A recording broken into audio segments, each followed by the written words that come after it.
So you have very detailed information here. You have all the ships. No, that's the different ships. Okay, no, that's the terminal. Okay, here you have another ship. Bettina, sounds German. Okay, and you have some information about the ship or view history. Okay, it's a container ship.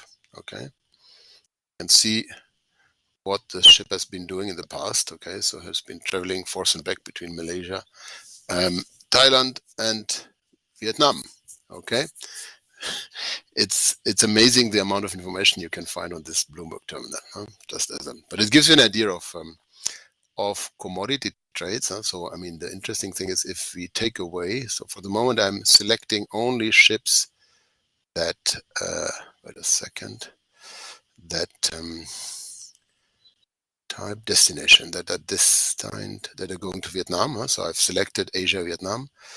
But if I just give you all the ships, no, it doesn't work. Destination Asia, and clear it. Clear. Yes. No. Update. Sorry. No. Yeah, you can see I'm not really good at this, and it's not totally intuitive. Bloomberg is a bit complicated. Yeah, now you're seeing all the freight ships across the world that are currently transporting commodities. Very impressive. Huge activity of shipping. Okay, good. But that was just for the start, the time everybody logs in. Okay. Please start recording. I don't know how to start recording. It normally starts recording automatically. I think it is recording. Yeah, it is recording. The Wild West. A lot of things are happening that are not totally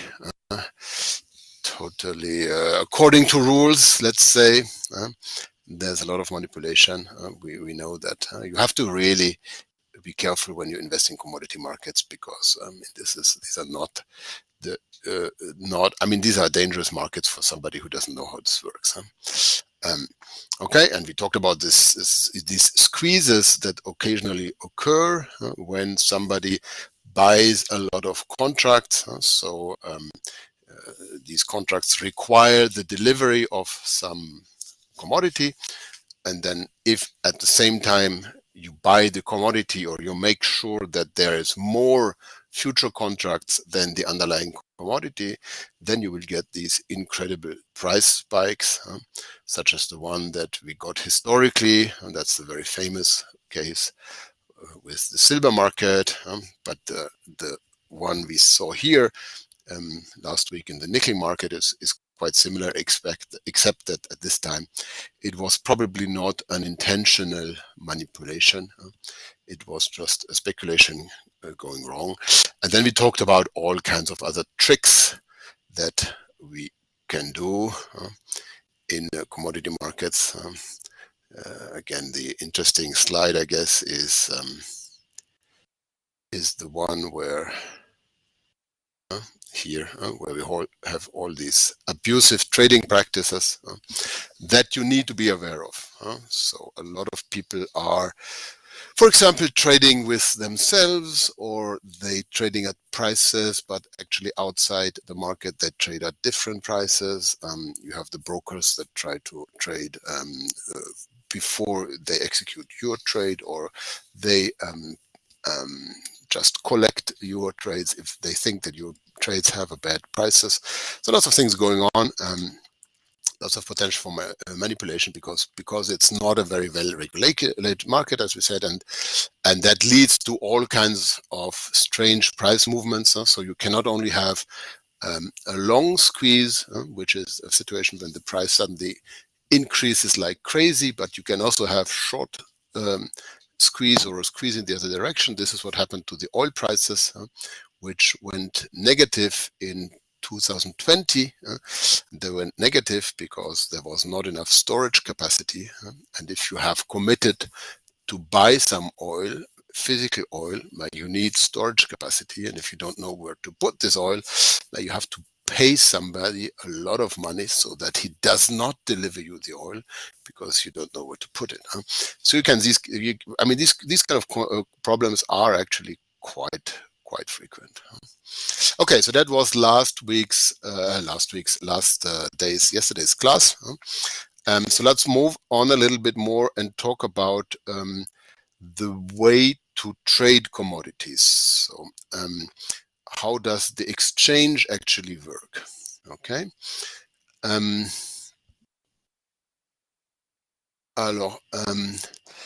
Let me share the next slide with you. So that's chapter 2. Here we go.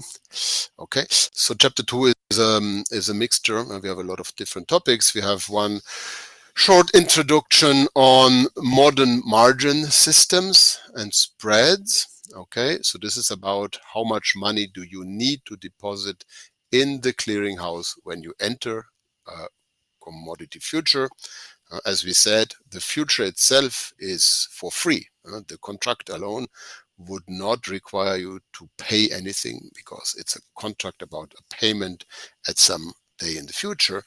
But of course, you have to deposit a security deposit. You have to pay in some money so that if you make losses, the clearinghouse is sure that you have enough money to absorb these losses. These are called margins. And as I told you, these margins are this is a big discussion always between clearinghouses and traders, because traders want low margins and the clearinghouse wants a high margin. So the clearinghouse, the traders are trying to propose all kinds of suggestions to the clearinghouse for why they should reduce margins. And clearinghouses actually are pretty willing to make concessions in terms of margins, because clearinghouses and future exchanges, they compete with each other. So you can trade, for example, oil futures on all kinds of different markets. You can trade it on the Chicago Board of Trade, or on ICE, and probably on some Chinese markets as well. So if you want to take some oil risk or hedge some oil risk, you can do this on different markets. And of course, as a trader, you will always try to select the market that comes with the lowest margin requirement, because you don't want to spend a lot of money on taking risk. You just want to take risk or hedge. So these commodity exchanges are offering ways for traders to reduce the margin that needs to be deposited in the clearinghouse. And that's our first topic. Then we'll talk a little bit about how these futures are traded. And I'll go a little bit over the historical trading system, which is open outcry. Open, it says open, there's a problem here. Open outcry. And actually these futures, commodity futures, are the last derivative contracts for which we still have open outcry trading, where people directly trade one with each other. All other markets have now migrated to an electronic order book, so you don't know anymore with whom you are trading. And actually, even in future markets, as we see, most of the trades have now migrated out of the open outcry into an electronic order book, but there is still some open outcry trading happening. And then we talk a little bit about high frequency trading. This is something that, because of the electronic order book, becomes more frequent in future markets. It's something that has existed for the last 10 years now in stock markets, and it's something that is highly criticized. But okay, you'll see. Okay, so these are the first 3 topics, and then we see how long we are taking for today.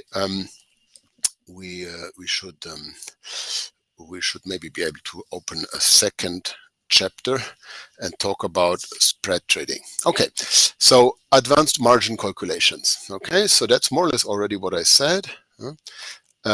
speculators don't want margins, and the clearinghouse, in principle, they want high margins, but they also know that if they propose too high margins, the traders will go to another market. So they try to propose a way to reduce the overall margins. Okay, and the one thing that all commodity future markets propose are reduced margins if you buy futures that move together in prices. Okay, and these are called spreads. Okay, so spread is a combination of future positions, okay, that are supposed to offset each other.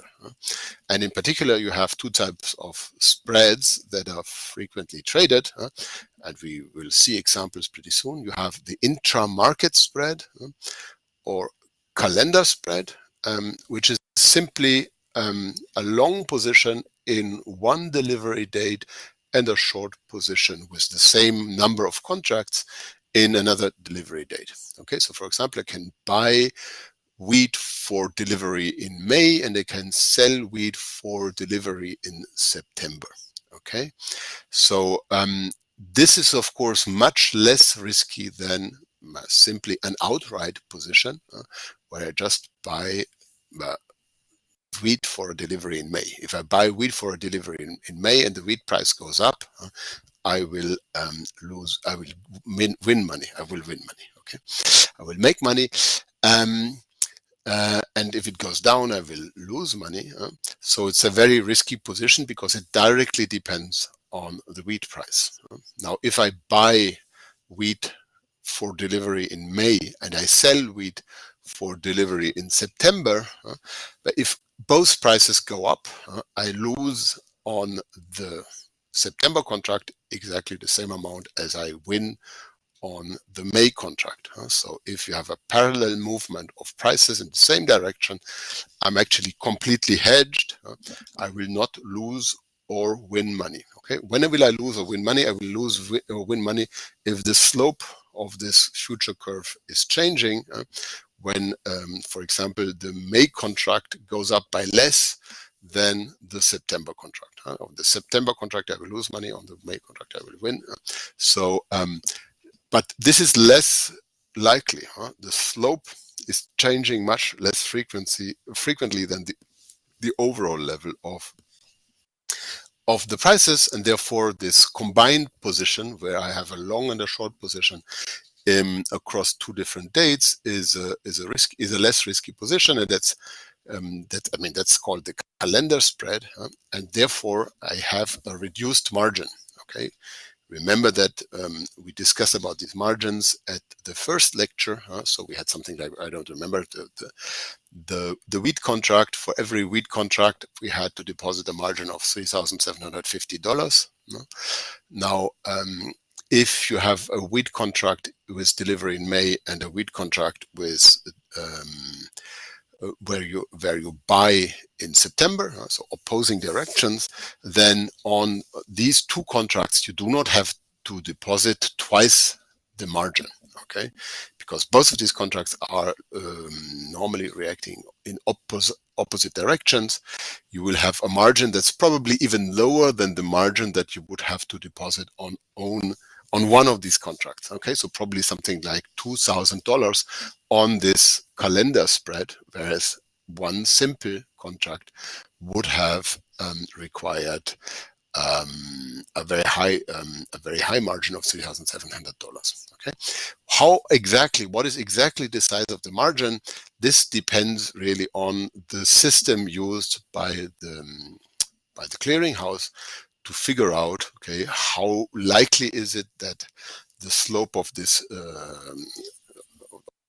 future curves changes, and how likely is it that you lose money on this combined position. Okay, and they have different ways, statistical tools, to figure out, okay, what's the risk of these combined positions, and as a function of that, they will require you to invest some margin. Okay, but it's not going to be a margin per contract. It's the margin for the entire position, and diversification will be taken into account, and hedging will be taken into account.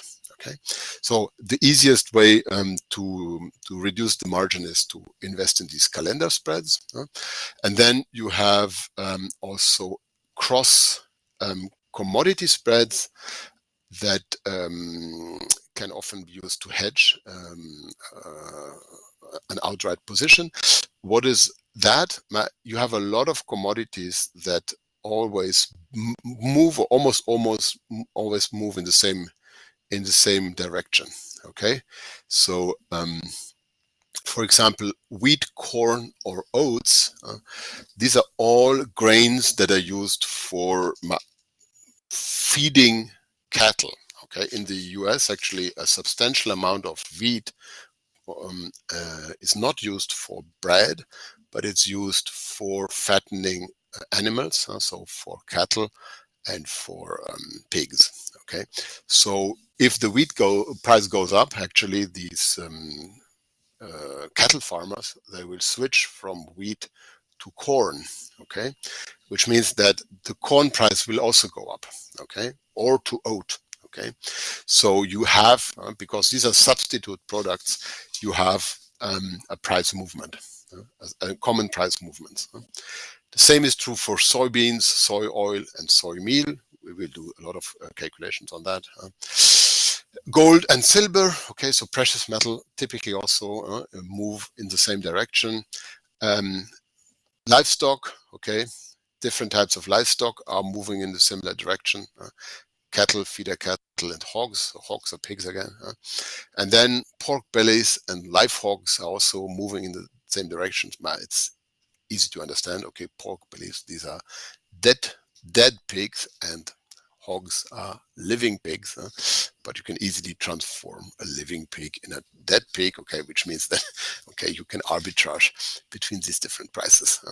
The same is of course true, and actually these things are more important for financial futures, but we don't talk about financial futures in that class, so I just wanted to mention this. Okay, so these are typical security commodity prices that move in the same direction, and because they move in the same direction, if you have positions in the opposite direction, a long and a short position, the combined position will have a lower risk, and that's going to be taken into account in your margin calculation. Okay, so this is called intermarket cross margining. Okay, and the standard system to do this is called SPAN. Okay, so that's a system that has been developed again by the Chicago Board of Trade and is now being used in other countries.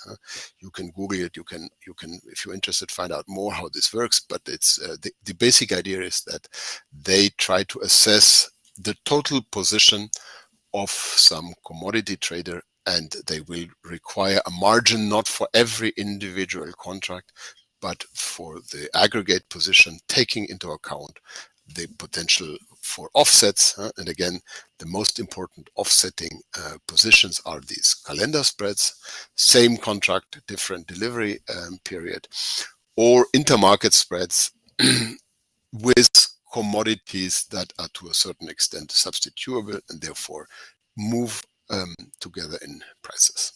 Okay, so you can even, if you are lucky, you can calculate margins, determine margins across different exchanges. So if you have certain positions in one exchange and certain positions in the other exchange, some of these exchanges use the same clearinghouse, and then they will be able to actually calculate the margin as a function of the total position in one or the other clearinghouse. Okay, so that's what is shown here graphically, but I mean it's clearly it's quite obvious. Okay, and again the key tool to measure the aggregate risk of an entire portfolio of contracts is value at risk. So I don't know how much you have been talking about value at risk. It's used a lot also in banking to measure the risk exposure of trading positions by banks. It's in reality a very bad measure of risk. Okay, so you have to say that it's very unreliable. In the financial crisis, we have seen that these value at risk measures were totally useless. Okay, Why are they totally useless? Maybe because, or almost totally useless, because it's all depending on statistics on the historical price. And if you remember the movements of the nickel price, for example, okay, it's pretty obvious that if you try to forecast the risk of nickel contracts from the historic price movements, you have a problem. Remember the price graph, you have small fluctuations up and down, and suddenly the price is multiplied by 10. Okay, if you have this, the value at risk systems, they will tell you that in a value at risk system, this will never happen. Okay, in a value at risk system, they will estimate the probability of this happening from a probability distribution that is, estimated on the distribution of the existing returns, and they would estimate that the existence of this type of risk is extremely unlikely. Okay, now in the financial crisis, okay, they have insisted on the fact that financial crisis was an extremely unlikely event. Okay, I think that's probably the wrong way to formulate it. I think the financial crisis was a pretty likely event, and a lot of people actually foresaw the financial crisis. The problem is that the models were misspecified. Okay, so it's not that the event was very rare, it's that the model was wrong, stating that this event would be very rare. Okay, it's pretty obvious. But I mean, value at risk models are unfortunately everywhere in finance. They are seemingly scientific because there's lots of statistics and lots of calculations with complicated formulas. But in the end, it's just a way to forecast risk based on historical risk. Okay.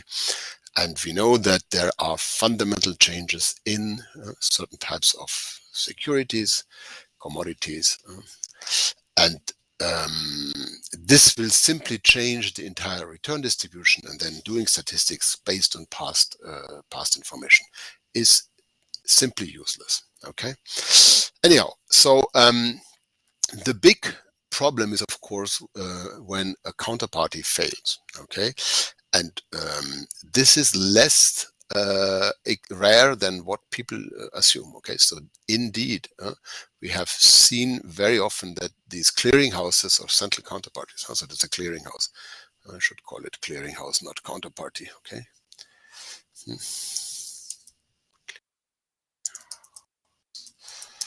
Okay. These clearinghouses quite frequently, not quite frequently, but they do fail. Okay, and that's of course a big problem. Remember when we calculated the position of wheat contracts? Okay, so we had 6 billion of wheat contracts only for delivery in early May. So $6 billion of wheat contracts. Okay, so that means that if the clearinghouse fails, there's lots of losses and there are lots of gains that will not be realized. Okay, but of course, all these companies, they already assume that they have made these gains and have realized these losses. So there will be an extreme amount of turmoil in the market when suddenly there is 6 billion of losses floating around in the markets, and nobody really knows who has suffered losses, who has suffered benefits. Okay. So we have a nice example from France where a clearinghouse was closed down. Okay, it was closed down by regulators as a result of unmet margin calls. Okay, we had the Malaysian commodity clearinghouse that was closed down because of price jumps in palm oil futures. We have the Hong Kong Futures Exchange, which had to be saved by the government, and we have even the famous Chicago Mercantile Exchange, which is now merged into the Chicago Board of Trade, which almost failed in 1987. Remember, 1987 was one of these rare events in finance. You had, stock prices fluctuating nicely up and down, and suddenly in a week or so, everything dropped by 30%. And again, the margins are estimated based on normal price movements, and then you have these massive price movements. And you will lose your margin very quickly, and then you get in a situation where different traders don't have the money to fill in this margin, so these contracts will be sold, and then you have forced selling, and this can affect prices, and you have a snowball effect where suddenly the markets get crazy. Okay, so this is the margin discussion. There's a lot of technical research on that. Maybe even write your term paper, you can look in this kind of your master thesis, you can look at these kind of things. A lot of technical estimations on that, but in particular using value at risk or other types of risk measuring methodologies. But fundamentally, it's always a trade-off. The clearinghouse wants to attract traders. They want to propose low margins, but the more they do this, the more they run into the risk of failing. Okay, now next topic.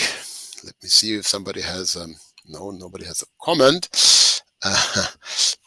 We'll do some WooClub later on. Okay, so you can at least somehow participate. I've checked your WooClub. It works very well. I can see your names and everything. It seems to be quite okay. So let's look at the trading systems. Okay, so how are these prices determined? And here you have two ways of trading. You have the traditional open outcry floor trading, and then you have what today is dominant, the electronic trading platforms. Okay, so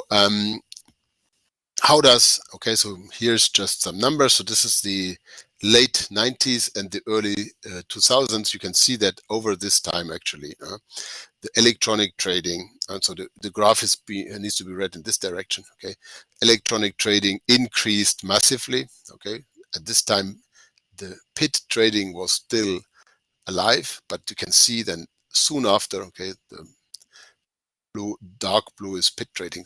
Soon after, the electronic trading really took over, and today you have a little bit of pit trading still there, but it's almost irrelevant. Okay, so this is the historical Chicago Board of Trade trading pit. Okay, you can see why it's called a pit. Okay, it's like a pit mine. Okay, so this is of course in the morning or at night when it's empty, but this is how it looks when it is trading. Okay, so this is the Chicago Board of Trade. It's the same building. Okay, of course now they have all kinds of electronic price boards, but you can see that it's really crazy. So what goes on here? But what goes on here is you have the different brokers. So this is only one contract. Okay, so this is, for example, wheat. Okay, and as I told you, only brokers can trade. Okay, so only admitted brokers can trade. So because you can see that, I mean, not everybody can just go there and try to buy or sell a contract. These brokers, okay, they belong to brokerage firms, and they have, you can see they have all these colorful jackets. Okay, some are blue, some are red, some are yellow, and actually this is because you need to know with what firm you are trading, okay, when you are in this trading pit. Okay, so they have, okay, all the same jacket if they belong to the same brokerage firm. Okay,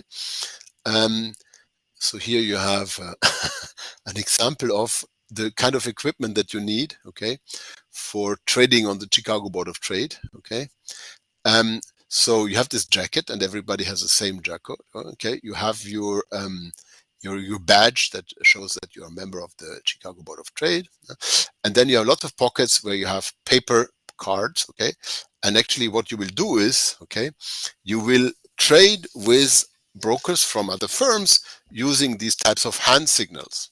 Okay, so so you will basically say, okay, I want gasoline with delivery in January. Okay, and you can see that, okay, basically communication by this is extremely loud. Okay, so you cannot hear anything, but you can see that's why you have a trading pit. Okay, that's why you have this arena. You can see the guys on the other side of the trading pit. Okay, so you signal it to him that you want to buy certain types of contract, okay, in a certain delivery month. Okay, and if you have the impression that you have agreed on something, okay, just by eye contact and by signaling, you write it down on a small piece of paper, okay. You write down how much, okay, and with whom you have traded, okay, and these small pieces of papers are then settled by the clearinghouse, okay. So the you have the floor brokers, okay. So these are the guys that we see here, okay. So they signal stuff to each other, okay, through hand signals. It's written down on a piece of paper, okay, and then the piece of paper is given to the clearinghouse, okay. And if there was no communication mistakes, and because these are real professional people that do it for a long time, there's normally not a lot of communication mistakes. If there is no communication mistakes, if I understood that I've bought 3 contracts and you normally understood that you have sold 3 contracts, okay, so we will have 2 matching pieces of paper, and once you have these matching pieces of paper, the contract is exchanged and the money is transferred. Okay, so this is this is the way it works. Okay, and of course, occasionally you have non-matching orders. Okay, because somebody misunderstood something. This is called an out trade. Then you have rules of how to handle this. Okay, so normally you take the smaller amount, stuff like that. Okay. But the reason of this is the reason for why these need to be very, very well trained people, because if you don't know what you're doing, it's all very fast. It's all very fast. Then you may lose a lot of money. And of course, if I don't some big bread producer now wants to hedge his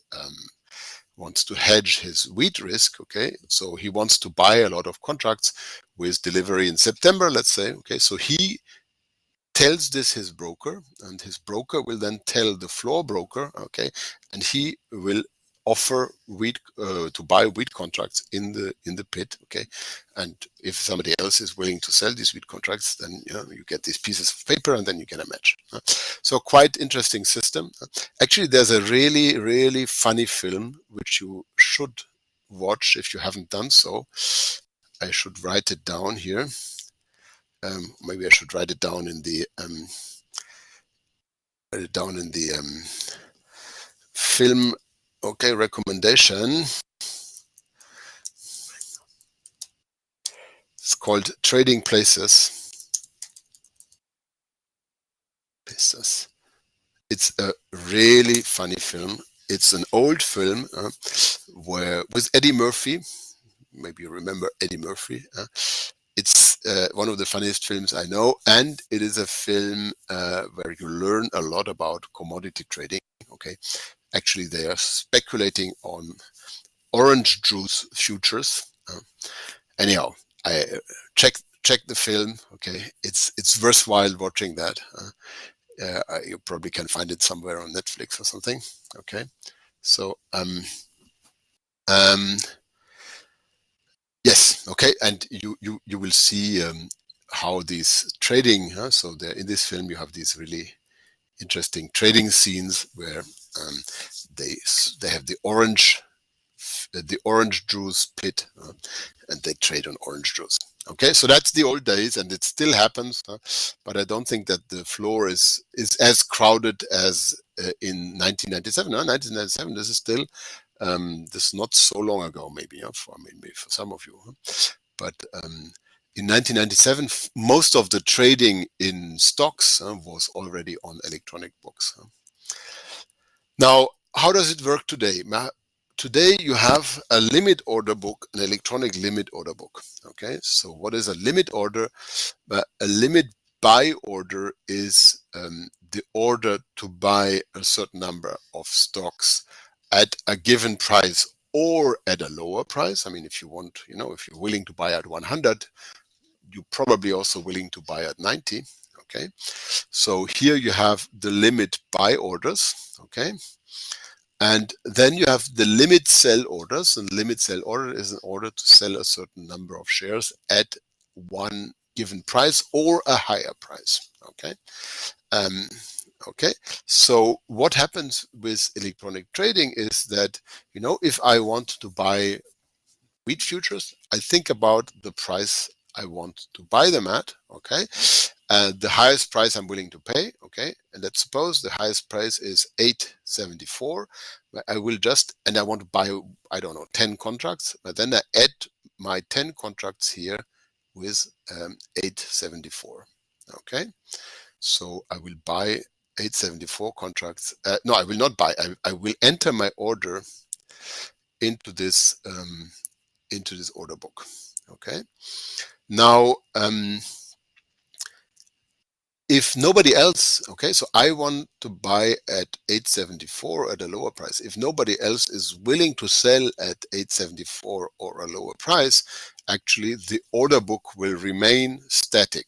Okay, so there will be no exchanges. Okay, but maybe, okay, maybe somebody else, okay, now sees my offer, okay, and says, oh, I think that's an interesting opportunity. Okay, this guy is willing to buy at 874.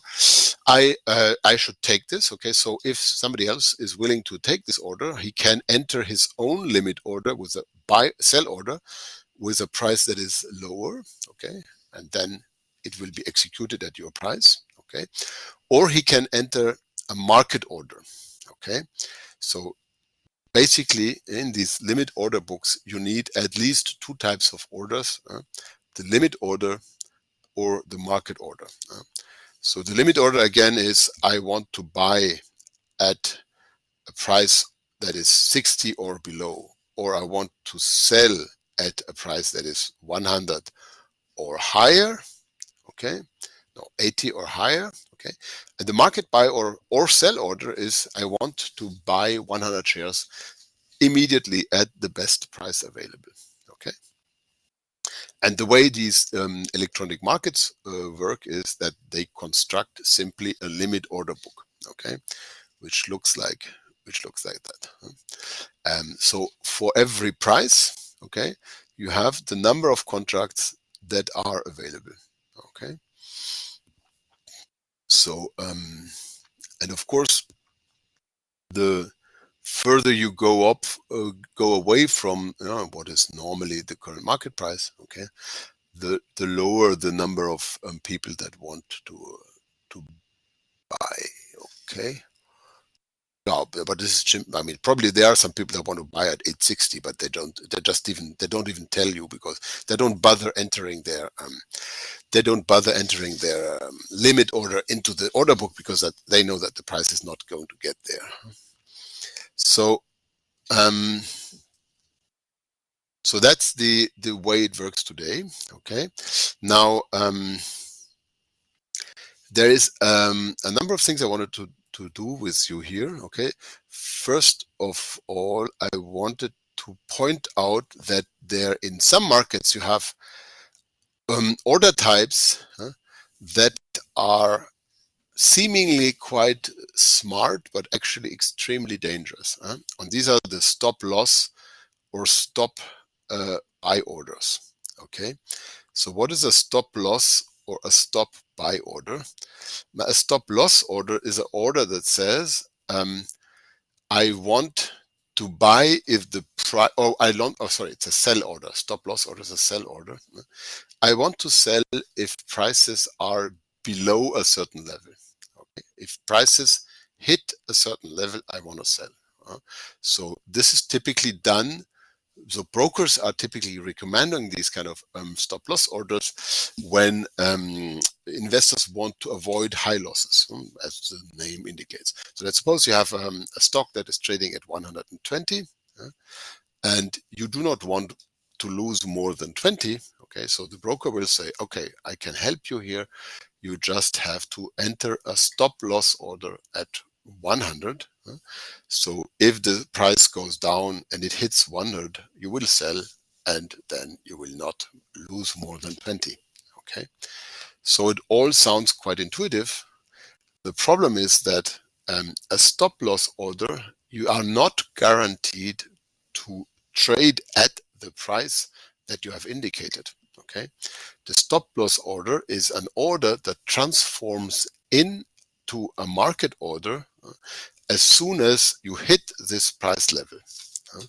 So, which means that, and the problem is, of course, that price movements are not continuous. Sometimes you have price jumps. So actually here you don't have a market price. You have a bid and you have an ask price. Okay, so you have, but you don't have any transactions. Okay, and if suddenly everybody withdraws their orders from the order book, you can have price jumps. You can have a situation where the price jumps from 120, for example, to 40. Now, if you have a stop loss order, you will sell at 40.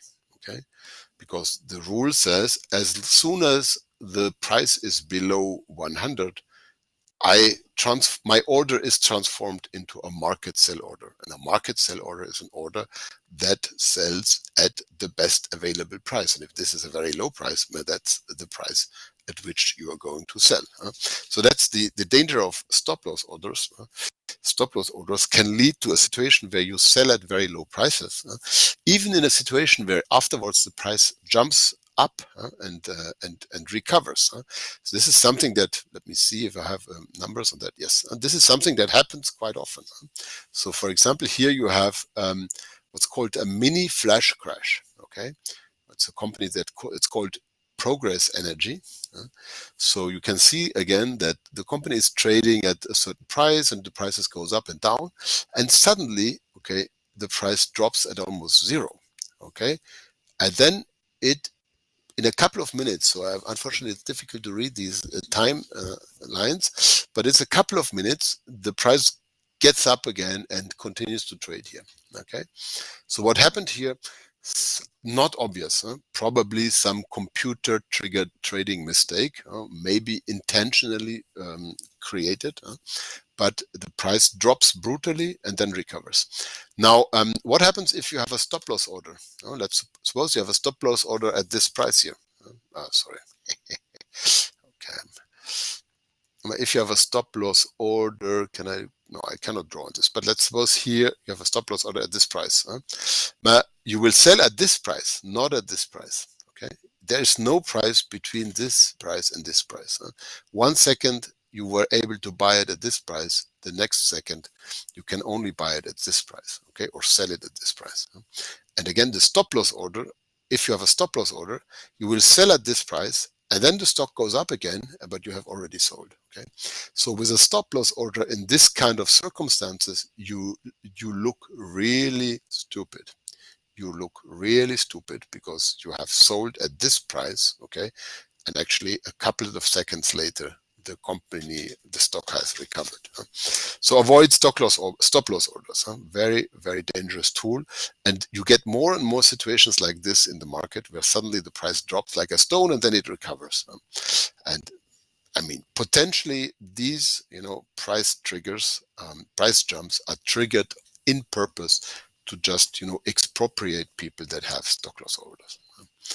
So I mean, but normally you don't have stop loss orders in an order book. You have just limit orders and you have market orders.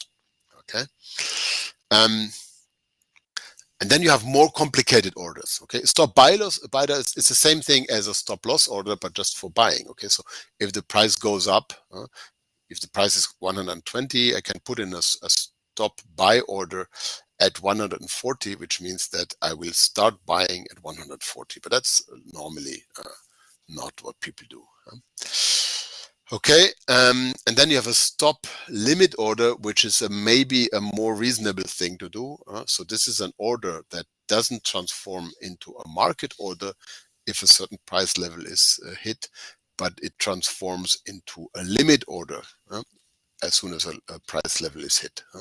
So again, if you take our example of a company that is trading at 120, I want to sell if the price is lower than 100, but I don't want to sell at 40, but then I can put in a stop limit order that is triggered by the price going below 100, but if but it's gonna transform into a limit order with a selling price of 90.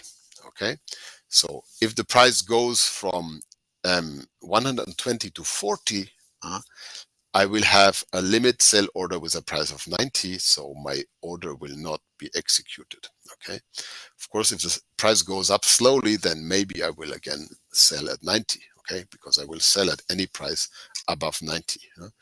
If the price has crossed below 100, I have then transformed my order into a limit order, so I will then be willing to sell at any order of, that is higher than 90.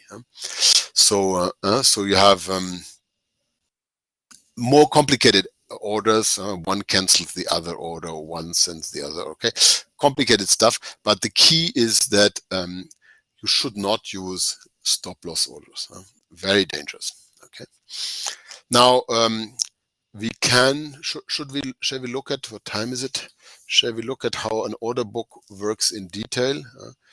Here we have an order book, but I'm afraid we would need a blackboard, or I would need to be able to draw something, and actually I cannot really draw here. Can I draw? No, I cannot draw something. Okay. So this is actually the opening auction that you have in these electronic order books. When you start trading in the morning, you need a first trading price, and what happens there is that people before the market opens, they enter their limit buy and limit sell orders. So in this case, for example, we have 400 limit. We have 400, no, not limit. We have 400 market orders to buy and 400 market orders to sell. So these guys are willing to sell or buy at any price. Okay, and then we have buy orders with prices of 126 or lower. Okay, so we have 200 people. We have a demand for 200 shares at a price of 126. We have or lower, of course. We have a demand for 250 shares at a price of 125 or lower, and so on. Okay, so this is the quantity that comes with this limit price. But what actually is relevant is, of course, the cumulative quantity. So, for example, at a price of 124, we have 500 orders that are willing to buy at 124 or lower price. Okay, but if the price turns out to be 124, of course, all of these guys will also be willing to buy. Okay, so the total number of orders at 124 is 500 plus 250 plus 200 plus 400, and that should be 1,350. Okay, so that's the cumulative. It's a sum of all these limit orders with higher limits, and that gives you the demand for the supply. So no, buy. Buy orders is demand. The demand for stocks if the price has a certain quantity. And then the sell orders are organized in the same way, except of course that the price is now increasing. Okay, so this is the most aggressive seller. He's selling at the lowest price, 250 shares. Maybe it's several sellers. It's not necessarily one. And then the price goes up, and then you have the people that are less willing to sell, and you have the cumulative sales amount, which is simply this. If today we fix the price at 125, we would have 5,100 shares that would be sold. Okay, and that's all of these shares above. Okay, now if that's the situation, okay, we have a number of buy and sell orders. What will happen? But in this case, you can see that we can already organize some trading, because people are willing to buy at 126 and other people are willing to sell at 125. Okay, so that means that we could have these people meet and find a price at which both would be happy to trade. But what should be the price that we should use here? Okay, should it be 126, 124, 125? Okay, it's not clear. But the rule is, we need to the price that's going to be fixed at the opening is the price for which you can sell the maximum number of shares. Okay, so what we should do now to find out, what would be the first price at which we open our exchange, we would have to calculate. No, we can do it. Let's do it for one. Okay, so how many shares will be sold? Let's say if we fix a price of 125. If we fix a price of 125, we have 850. We have a demand of 850 shares. Okay, and we have a supply of 1,700 shares. Okay. So what is going to happen? We have demand, we have a supply that's higher than the demand. Okay, so we will have 850 shares that are being sold. Okay, and that's it. Then the transaction will stop. So that's not optimal, because clearly, if the supply is higher than demand, we should probably decrease the price. Okay, so we can check another price. So if we fix the price 125, we will have 850 transactions. If we fix a price of 124, okay, we have 1,350 buy orders and we have 1,250 sell orders. Okay, what is happening then? The sell orders are now the constraining quantity. So we have 1,250 transactions. Okay, so we will sell and buy 1,250 shares. Okay, but then of course everybody here is not able to buy at his price, which means that the difference will still be in the market. So we will still have 100 buy orders at 124, which will not be executed. Okay, because there is not enough supply.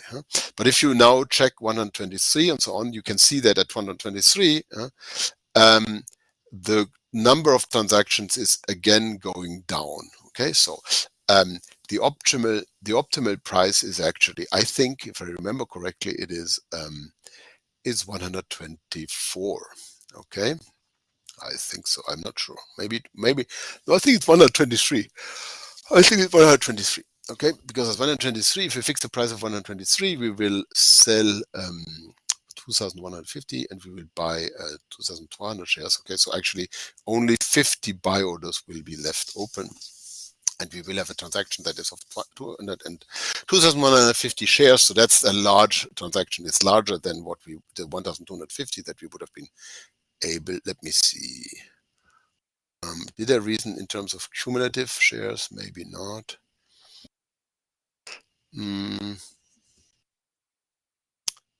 No, I think I didn't reason in terms of cumulative shares here, but here. Okay, I hope you got the idea. Okay, so the rule is to fix the price at which the highest number of transaction takes place. Okay, what you do then is you just carry out these transactions at this price, despite the fact that these guys would have been willing to pay a higher price. They will only pay 124. Okay, and once you have filled out, carried out all these transactions, as soon as the transaction is carried out, you take it out of the order book. Okay, and then you keep the non-executed transactions in the order book. Okay, and if you do that, then the order book will actually it will be amputated of all the orders of these orders. These orders will disappear, and these orders will disappear. Okay. So, and then you have a static order book. Then you have an order book where the highest buying price is wait a second, is is higher than the lowest selling price. Okay, this means that we can have no transaction. Okay, and here I do just another transaction. So here I simulate what happens if we have a static order book and then we enter a buy order to this order book. Okay, but I think you understand more or less how this works. Okay, and that's an electronic order book. Okay, and that's how today most securities in the world are traded. And the last class of securities that has switched from open outcry trading and direct trading to these electronic order books are actually commodity futures. And as I said, for commodity futures, you still have a little bit of trading in the trading pit. Okay. Now, why am I insisting so much on that? Okay, but because since we have these electronic order books, we have a lot of computerized or so-called algorithmic trading. Okay, and this has been existing in the stock market. I mean, in France, they have an electronic order book since the mid 80s. In the US, they have only introduced it in the mid 90s at some point. So I still remember when the New York Stock Exchange introduced electronic trading. You had these American journalists coming to France and asking, when will you introduce electronic trading? The answer was 10 years ago. Okay, so the French were really ahead of time with electronic trading. And in the US, these pit traders, so these people, of course, make quite a bit of money because trading is probably inefficient. And these people are, of course, all fired once trading migrates to an electronic order book. And they resisted the introduction of electronic order books for a long time. But now, I mean, we are there. And since this electronic order book trading is introduced, we of course see the increase of computerized trading strategies. Okay, and that's called algorithmic trading. Okay, if it's normal, let's say, computerized trading, and algorithmic trading has more and more evolved into high frequency trading, which is computerized trading at an extremely rapid pace. So what is algorithmic trading? There's a nice example. I mean, I'm not sure it is really true, but I mean, don't have enough statistical evidence to prove this. But you probably know Anna Hathaway, okay, famous British actress, and you should also know Berkshire Hathaway. What is Berkshire Hathaway? Berkshire Hathaway is the company of Warren Buffett. Warren Buffett, one of the most famous investors, as he's always the second or third richest guy in the world, and he has made his money only from investing. He's sitting in his office and he's looking at numbers, and then he decides, and that's how he got rich. At least that's the story he tells.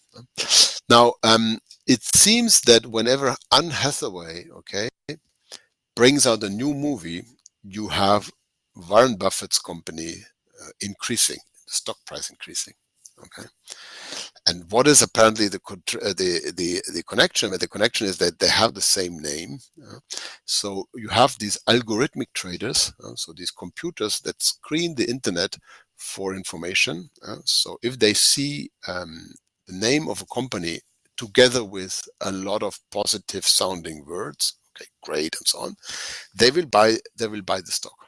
Okay, and if that kind of strategy works, in 48 or 49% of the cases, a little bit more than half of the cases, you can make money from it. Okay, if you lose, if you lose in 49% of the cases you lose, and 51% of the cases you win, the 2% difference is enough to make money in the stock markets. Okay, so it's entirely believable that you have these algorithms that are not very well programmed, because otherwise they would understand that there is a difference between a movie and a company, but it's entirely likely that indeed you have these algo traders that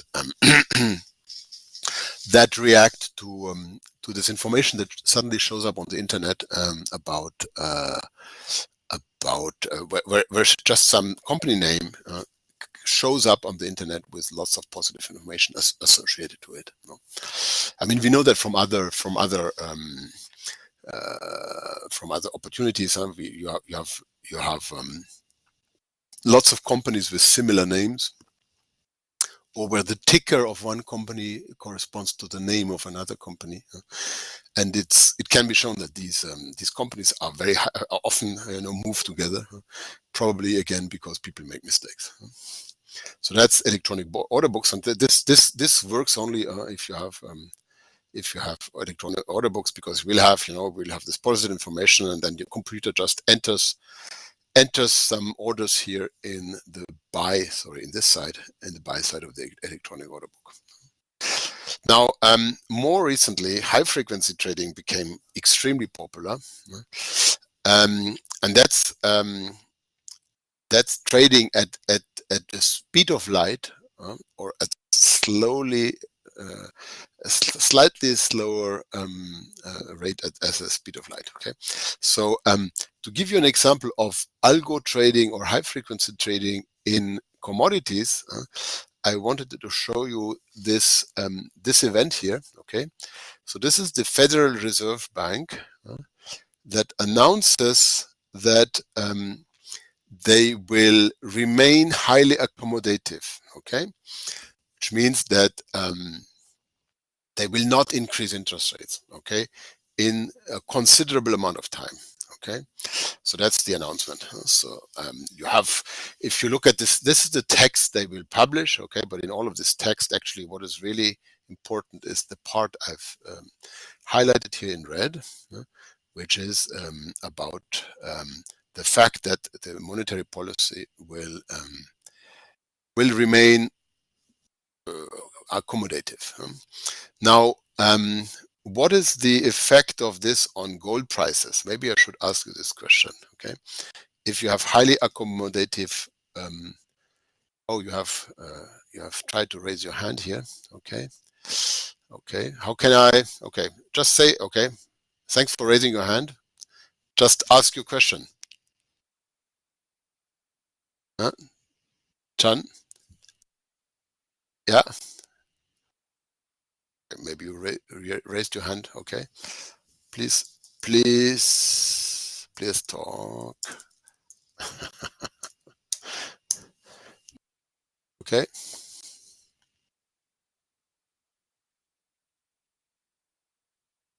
No, apparently.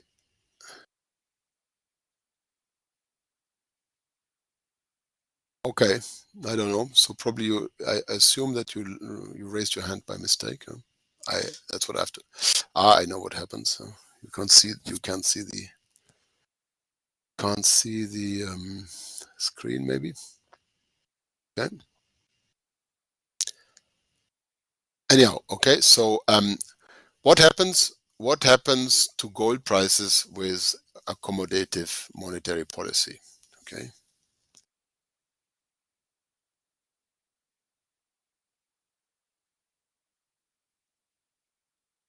Up or down? Should gold prices go up or down?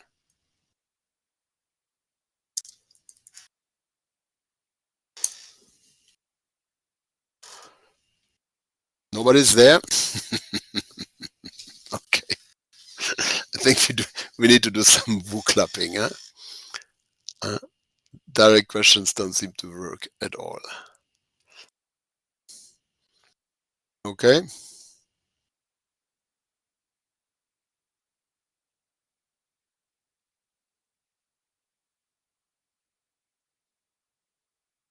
No reaction.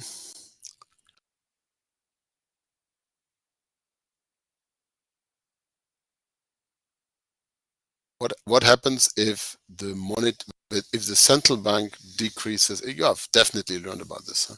The central bank decreases interest rates or says they will not increase interest rates in a long time. What should happen to gold prices? Up or down?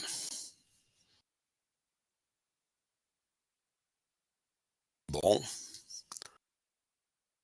I don't quite know if you don't know, or if you don't listen. Okay. Prices go up. Okay, gold prices should go up. Huh? If monetary policy is accommodative, it means that inflation is more likely, and inflation is more likely, then people are willing to buy more gold. And also, I mean, people that buy gold often finance the acquisition of gold with debt.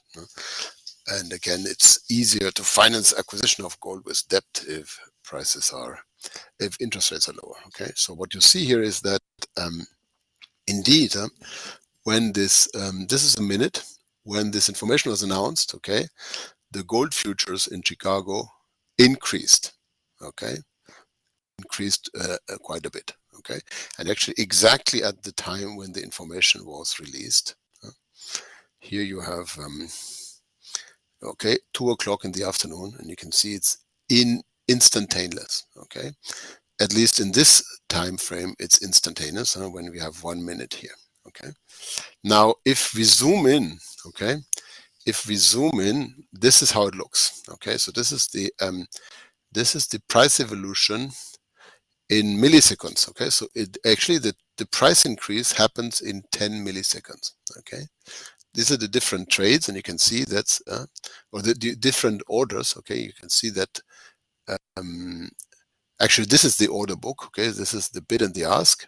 You can see that here you have trades taking place, and you can see that the price quickly increases because there is a reaction to this announcement, and the reaction takes place in 10 milliseconds, okay. Now, what is interesting, of course, here, and that's the nice part of this graph here, is that if you have several ways of trading gold, okay. You can trade gold futures, and that happens in Chicago, or you can trade a gold ETF. Okay, an ETF is a company that just owns gold, and you can trade this as a stock. Okay, and the stock trading takes place in New York. Okay, now the stock of this ETF is traded in a lot of different stock markets. Okay, not only on the New York Stock Exchange, but in a lot of alternative trading venues. Here you have, and every color or shape corresponds to a different alternative trading venue. Okay, so this is the price of the ETF, the gold ETF, and then you have the jump that again corresponds to the release of this information. Now, there is a problem with that. There's a problem with that because the information is released in Washington, the futures are traded in Chicago, and the stocks are traded in New York. Okay, and actually, okay, information cannot travel faster than the speed of light. That's the law of physics. Okay, and the speed of light takes 2 milliseconds to get from Washington to New York. Okay, and it takes 9 milliseconds to get from Washington to Chicago. Okay, which means it should come to Chicago later than to New York. Okay, there should be a 7 milliseconds. No, it's okay. Washington, New York, 2 milliseconds. Should I say? Okay, so it's a 5 milliseconds difference. Okay, so the prices should go up here at a later time than here, simply because the information hasn't arrived yet. Okay, and the problem is actually that if you look at the data, that's not true. Okay, the prices increase at exactly the same moment. Okay, within the same millisecond, prices go up. Okay, so that's how precise these high frequency traders are. Okay, so what's the explanation? There was a bit of an inquiry in what is going on here. The most likely explanation is that the banks, okay, had this that were trading here, had this information already before, but they only started to trade on it at 2 o'clock 0.000000. Okay, so the information was not released. Okay, it was already given to the banks before, and then it was used only at this point. I think that's the only reasonable explanation. Okay. Okay, but that's another story. But what's interesting is that the speed at which this trading takes place, and the fact that you can actually, I mean, that's the trading is higher, is faster speed than the speed of light. Okay, and that's how, of course, it looks physically. I mean, again, remember how trading looked in the old days. That's in the old days, 20 years ago, and that's today. This is the stock market today. So you have the market here, and you have the traders here. These are computer servers. Interestingly, the computer server that is here close to the market is much more expensive to rent than the computer server that's here. Okay, and the reason is, of course, that this one is faster because it gets his trades quicker to the market than this one. Okay, and again, speed is everything, because in these order books, if you enter your trade a millisecond before somebody else enters the trade, but then your order will be executed first. And if there are not enough orders, but then the other guy's orders will never be executed, or maybe be executed at a different price. And that leads to these strange price movements. All these very fast algorithmic traders, they lead to these strange price movements like that one, because occasionally these things go wrong, and then you have strange price movements. So big event that was already questioning this the problem was the flash crash that took place in 2010, when within 5 minutes the entire market dropped something like 20%, and that's something that is quite unusual. Normally the US stock market doesn't just drop 20%. So it dropped 20% in 5 minutes and then it recovered. And again, if you have a stop loss order, then you look very stupid. It looks like the old October 87 crash, except that it didn't take place. October 87 crash took place in a week. This one took place in 5 minutes. So that's how fast trading has become. And again, what happens is that you have these algo traders that only execute trades based on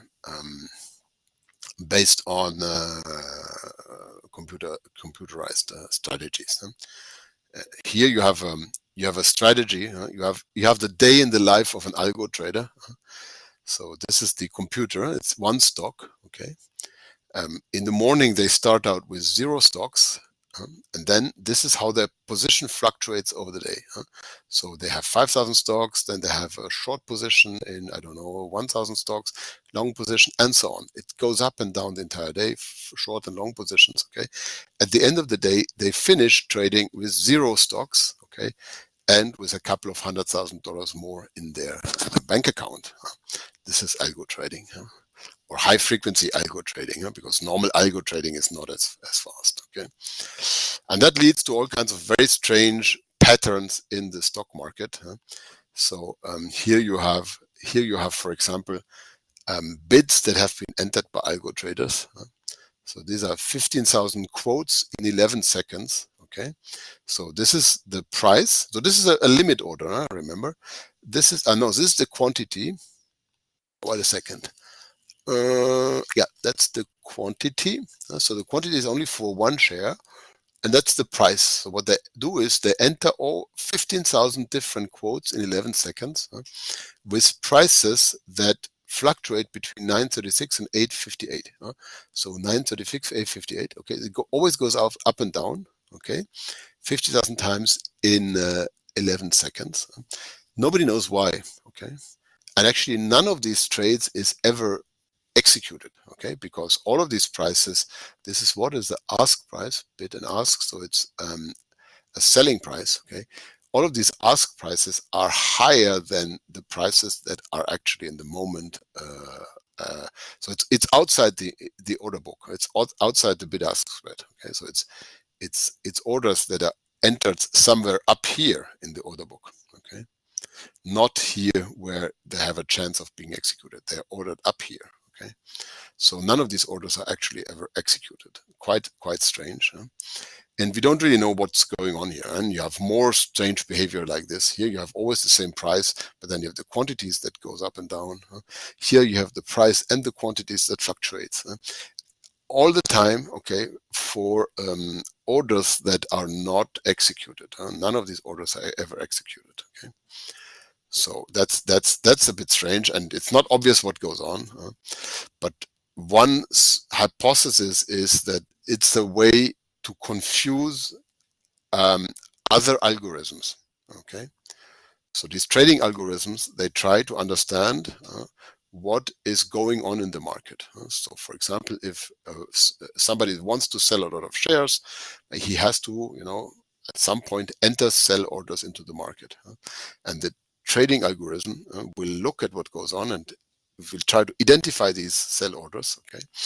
And if he identifies that there are a lot of sell orders being entered in the market, maybe he will start to sell himself because he thinks that somebody, wants to get rid of the stock. Probably has a reason for doing that. Now, if you want to confuse this algorithm that analyzes what's going on, you would enter these kind of random bits. The other computer has to understand what does this mean, and the time he understands what's going on, you can already start selling. So I think that's probably what's going on. It's about slowing down the competing computers. Another hypothesis is that this is about spoofing. Okay. So what is spoofing? Spoofing is the fact that, okay, if we go back to our order book, often you have, okay, so here you have a bid-ask spread, okay, so you have some prices at which no trades happen, but actually it turns out that some people are willing to deal at these prices. They are just not willing to show the fact that they want to deal at this price. Okay, so they're not entering any offers because they know as soon as they enter any orders, the others will react strategically and shift prices. But actually, if you enter an order here, you will see that it's going to be taken very quickly. Okay, so there are hidden orders in the market. Not everything is in this order book. Some people strategically don't put their orders into the market, but they wait for others to put their orders in, and then they will catch them. Now, if you have the situation, you can try to spoof. So what is spoofing? So spoofing means you put your order in and then you take it out very quickly. Okay.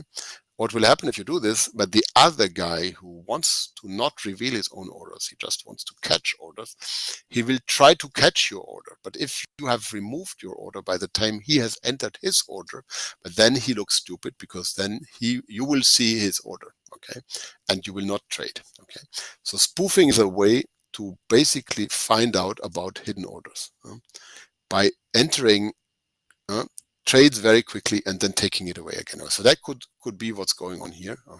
So you enter very quickly orders and you take them out again.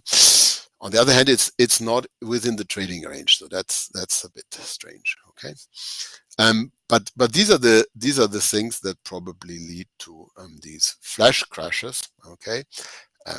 So, I mean, there's an interesting side story here. Okay, so they've blamed this flash crash. Okay, again, the flash crash was a situation where the stock price dropped by 20%. The entire market dropped by 20% for 5 minutes. They blamed this on this guy. Okay, he was the son of an Indian immigrant in London. Okay. And he was actually sitting in the basement of his small London house with a lot of computers, and seems to have made 70 million, okay, from spoofing the S&P 500 index, okay. So it's not obvious. I mean, they blame this guy for the flash crash. I think that's a bit exaggerated, but it's obvious that the guy made $70 million, okay, from using these kind of from programming himself these kind of high frequency techniques. I think he didn't go to jail because, I mean, most of what he did was legal, and then he was also supposedly not really, he was supposedly crazy, so I don't think he just had to pay back his money, but it's quite impressive. But don't try this, okay? Don't try this at home. This is really the exception. And most people, they lose money, and especially if you use these kind of platforms, okay, to trade, Robinhood or whatever, you will lose a lot of money. So here you have a nice study that shows what is the return of an investor as a function of the turnover, okay? And what you can see is that the higher the turnover, okay, the gray is the turnover. The higher the turnover, the lower the net return. Net return is the black bar, okay? Which means what? It means a gross return is more or less the same, okay? But actually you have so much trading fees, okay, that it eats up your return. So these day traders, so these people sitting at home behind the computer screen, and we have seen this a lot now in the confinement, because people were bored and they try to do something, and so they went into day trading. These day traders on average lose a lot of money. Okay, and even the GameStop people, that some of them did make money, but on average they lost their shirt. Okay, you may have remembered GameStop, which was this engineered short squeeze. Okay, given that I have no idea what's going on the other side of the screen here, okay, and I suspect that nobody's there. Let's have a break, and let's start after the break with a Woo Club. Okay, that's gonna clarify for me if there's life at the other end of the screen. Okay, okay, so let's have a 30 minutes break and then a Woo Club. Okay, so that's gonna be at 5 to 5. Wait a second. So it's until okay. So there's some measure. Okay. Okay. Good. So see you in half an hour. Okay. So at 5 to 3. Okay. Somebody reacts. I'm so happy. You're still alive. Okay. Woo Club at 5 to 3. Okay. I don't know what is this in your in the See you.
Hi everyone.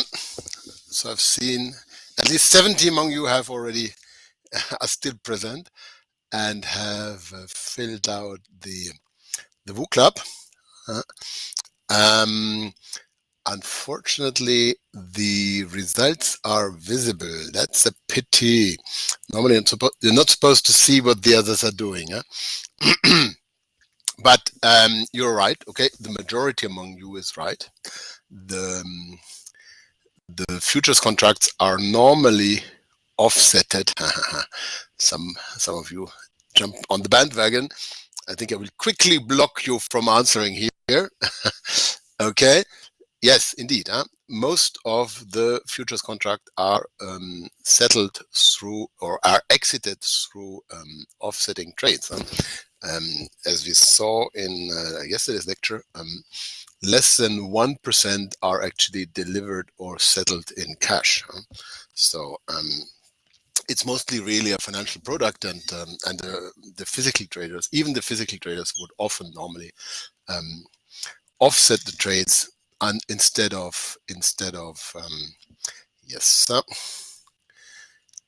instead of requiring delivery or taking delivery. It's just too complicated. So what happens towards the end of the maturity of a futures contract? Does the open interest, remember the open interest is the number of contracts that that are created, because every time somebody enters in a new contract, the number goes up. So does the maturity of a futures contract, does towards the end, just before the contract expires, does the open interest go up or does it go down?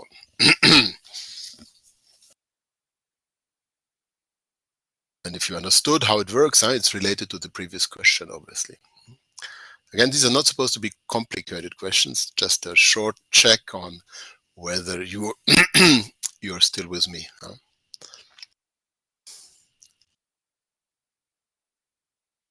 So what happens to the open interest?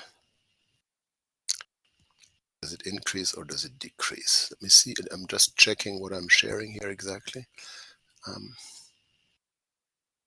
Share again.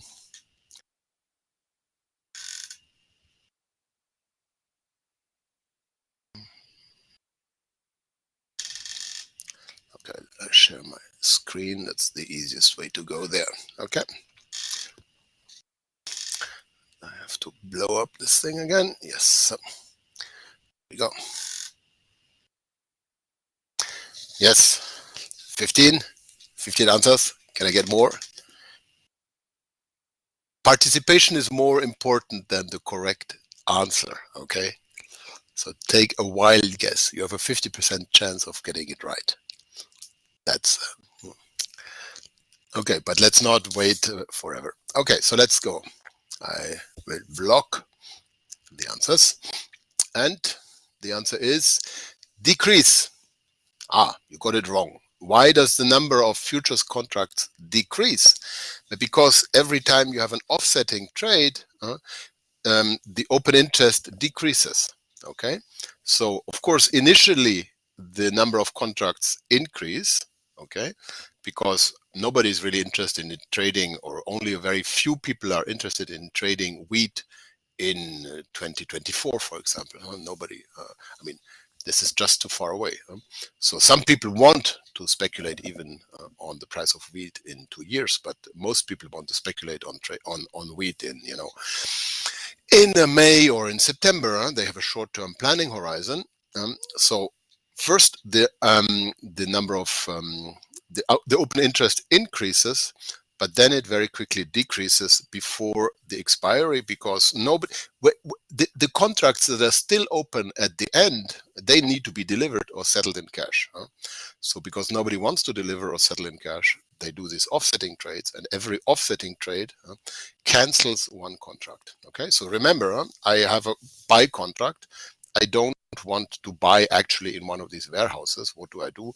I buy a sell contract, or enter in a sell contract, and I have these two identical contracts, one for buying, one for selling, and I bring them to the clearinghouse and I say, here, cancel them out. Okay, when I bring them to the clearinghouse and they are canceled out, the number of the open interest decreases by one contract. So I have a graph actually with the pattern. I'll show it in a minute, but let's first go through the VWAP. So I can never lose more than my margin account when trading in futures.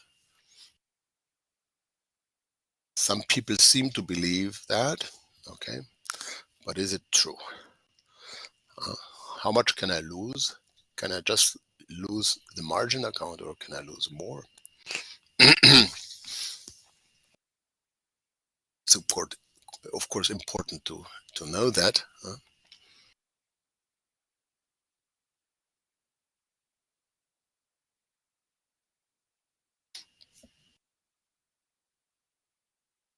Let's go to 15, 12. Come on, guys. Yes, very good. So, false. Okay. Yes, of course I can lose more. The margin account is only the security deposit, but relatively frequently, the price will move a lot in one day.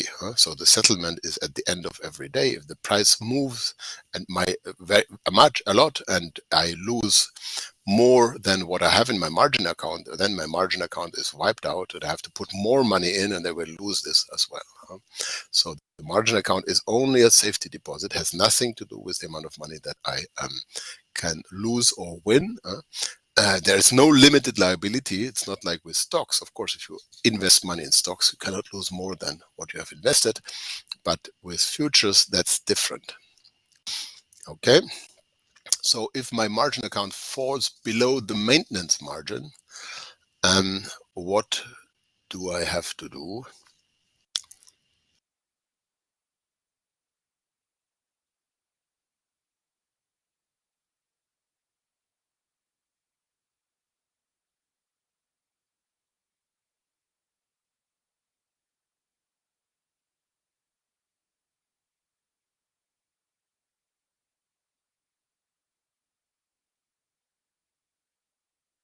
$15 replies. Can we get 15? Here we go.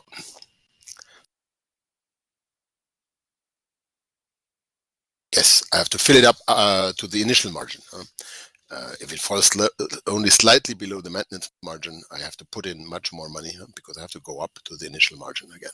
That's the famous margin call. And that means that sometimes you have to invest a lot of money suddenly. And then if you don't have the money, you are in trouble. That's the same question. For some reason, it's coming up twice. Okay. So the owner of a long position in a futures contract, he must deliver the commodity to the warehouse. So if he owns the contract at expiry, so he hasn't offsetted it, does he need to deliver, or does he need to take delivery? Is he a seller or is he a buyer? The long position, remember, a long position is a position that increases in value if the price increases. Like with stocks, like with everything, long means if the price goes up, you make money. If the price goes down, you lose. So a long contract means I'm a buyer or I'm a seller.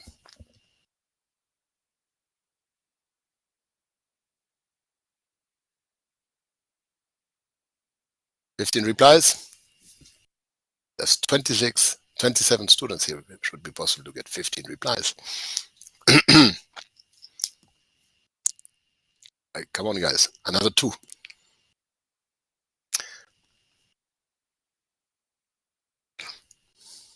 See what goes on in there.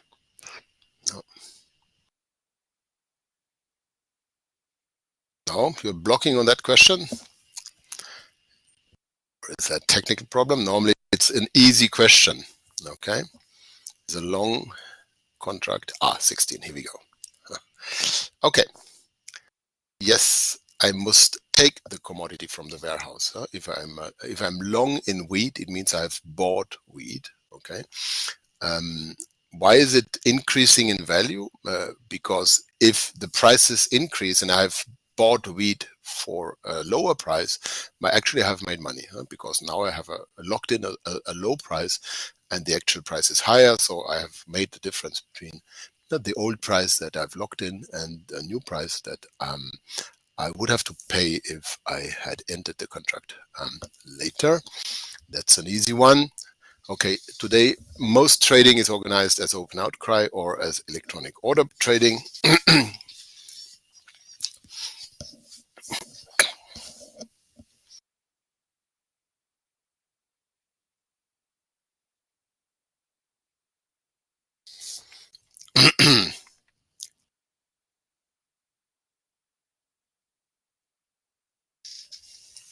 15, 14, and 15. Very good. Where's my cursor? Here it is. I cannot block you. Here we go. Electronic order book. Yes, indeed. Most trading is taking place in the electronic order book, despite the fact that commodity markets were the last market that switched from open outcry to electronic trading. Okay, so what is a limit buy order? It's an order to buy at a specified price, at any price exceeding the specified price, or at any price equal or below a specified price.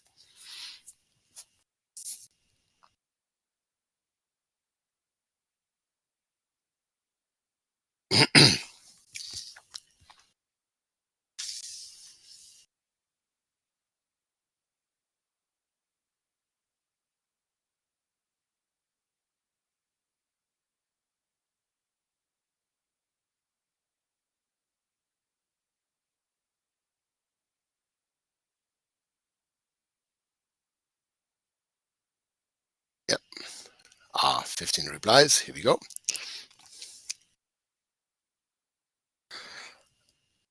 What's happening? Yes, at any price equal or below a specified price.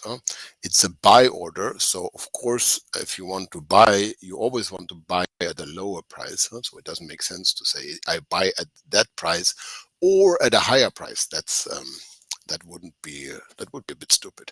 Okay, and an order to buy at a specified price.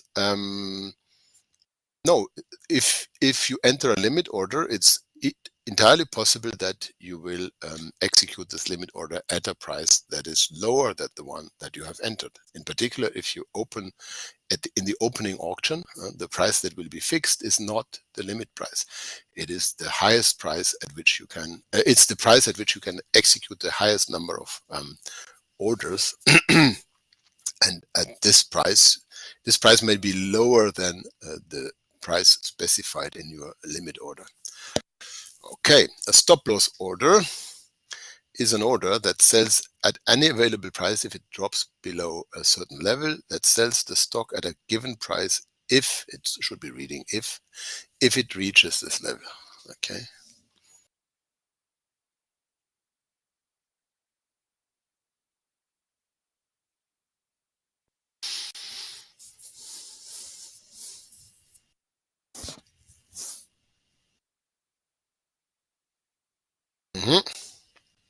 Go.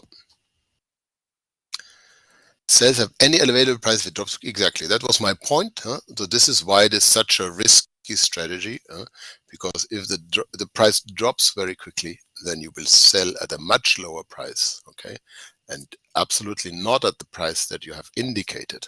And that's the mistake that a lot of people make. They don't understand that prices can jump, and if prices jump and you have a stop loss order, then you will actually generate a lot of losses instead of avoiding losses. Okay, that's it. We were there. Oh, let me see. Actually, this time I have programmed the winner mode. Okay, so here's the here are the top players. Okay, we have 4 gold medalists. Okay, 1 silver medalist and 2 bronze medalists. Okay, very good. But 7 out of 9, 7 out of 8. You're right. One question was twice. Okay, not too bad. Okay, sounds good. I think you will be okay for the final exam. But then, okay, let's see. Good. Let's move on. We are done with the chapter 2, and we will move to. So I'm sharing my screen. Actually, I can directly move to my next handout. So, of course, now what we have to understand is what explains the evolution of this price curve. Okay, maybe I can show you again a price curve in Bloomberg. So what is this? This is live cattle. Okay, let me maybe undo this for the moment. Okay, okay. So this is live cattle. These are live cattle contracts. Okay. So remember, this is the 30 cows that I have to pick up in some stockyard in Chicago. And this is the price in pence per pound of live cattle. It's a pretty complicated contract. It's not per cow because these cows can be smaller and larger. And you can see that the shape of this curve is quite strange. So if you want to get your live cattle delivered now, you would pay 139. Then in June and in August, the prices are actually cheaper. And then for some reason, the prices increase a lot. Okay. So actually, if you want to eat steak in 2023, it's going to be a little bit more expensive, and then it decreases again. Okay. So the question now really is, okay, what's the reason for these shapes? Okay, how can we explain that there is this strange shape? Okay, and how can we explain the change of this shape? So the nice thing in Bloomberg is that I can add the historical data. Okay, so this is the orange one is the current one. Okay, and then we have live cattle in a week ago. Okay, so prices have apparently increased compared to last week. Then we can look at 6 months ago. Okay, so 6 months ago, of course, a range of contracts. These are the old contracts that have already expired by now. Okay, because these are the contracts for delivery in February, and this is the contract for, it doesn't tell it anymore. It's for this is December 21 contract. Okay, so this is how it looked like 6 months ago. So 6 months ago, it had the same strange shape. Okay, but it was much lower. And then we can also look at 1 year earlier. Okay, so 1 year earlier, again, we move to the left here because because we have now a lot of contracts that are already expired. This is today, and we have only 2 contracts that are still alive. Okay, so this is the same contract. This is cattle delivery for August 2022. You can see that's continuously increased. Okay, here as well, but you can see that the shape of this curve has changed quite a bit. So that's really the question. Why do these curves have certain shapes? And how can we explain these shapes, and how can we potentially, of course, make money from exploiting a change in the shape? Let me just, so this is the cattle contract, and that's actually known to be a contract that has very complicated shapes. Let's do the soy contract. Okay, we've done so much wheat. Let's do the soy contract. Okay, so commodity curve. Here's the soy contract. Totally different shape. Very strongly downward sloping. How did it evolve over time from last week? Well, compared to last week, it has decreased. Okay, compared to 6 months, it has increased a lot. Okay, and compared to 1 year, it has also increased a lot. Okay, but it's always downward sloping. Interestingly, okay. And you can also see that the shape is changing a lot. Okay, let's do a last one. Let's do gold. Okay, gold. I know that you're always interested in gold in Vietnam. Gold futures. Okay,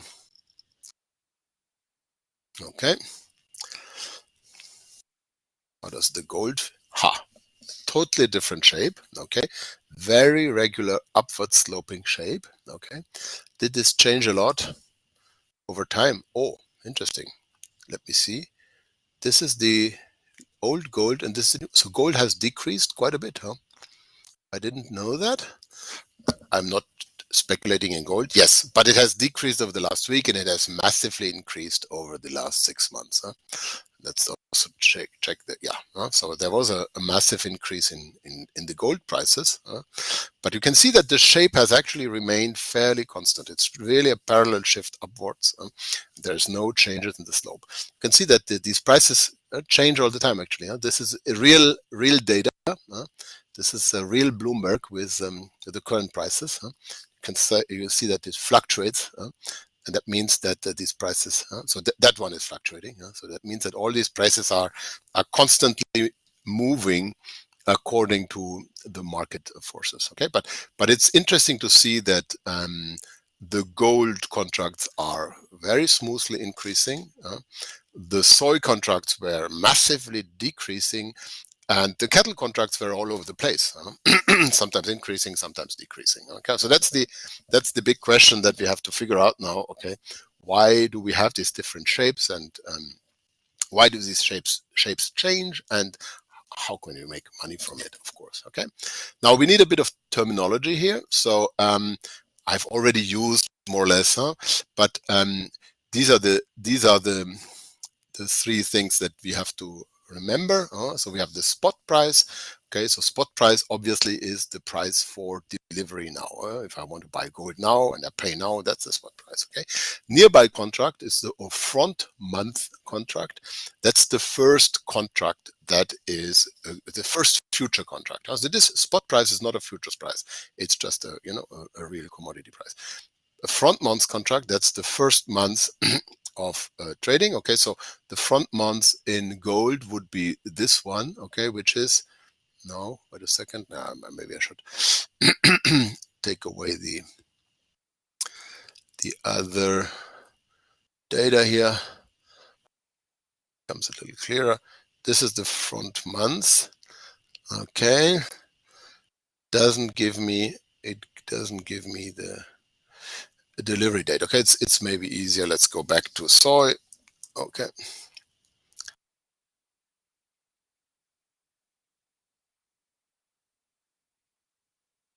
Here, that's the front months. Okay, this is the May 22. That's the first contract that arrives at expiry, and then we have the July contract.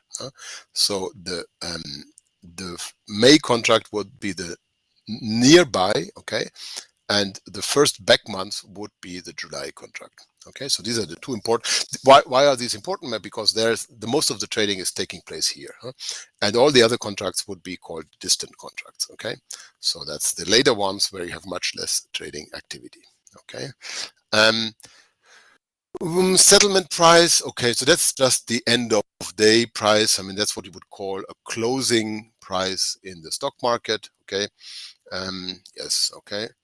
This is yes, trading session settlement price. I mean, this is for for future markets that don't close. Okay, so you also define a settlement price, which is the price at the end of the official trading setting. But many of these electronic trading markets are now around the clock, 24/7. So you don't have an end of the trading day, but you still define trading session settlement price. Open interest, we already said this, so we know. Okay, so then we have just different ways of quoting future prices. So in the old days, you would, if you are a broker, you would always read your Wall Street Journal, WSJ, okay, and you would check your quotations in the Wall Street Journal. It's a bit difficult to read. Maybe I should blow it up. So, for example, here you have the pork bellies. Okay, so you have the February contract and the March contract. Okay, so the nearby and the first. What was the term again? The first back month. Okay, so the nearby and the first back month are given here, and you have for every for every contract you have the open, so the first price, the highest price, the lowest price, and the end of the day price. You have the change, okay, and then you have the lifetime high and low price over the life of the contract. I mean, remember, these contracts expire, and you have the open interest. Okay, so the number of contracts that exist today. I don't. Maybe the Wall Street Journal still has this page, but most people today, of course, don't use it for getting futures prices. So you can easily get your prices on the internet. So here we have commodity prices for coffee. You can check that you're not being ripped off. And here you have the cash price. So this is the spot price, and then you have the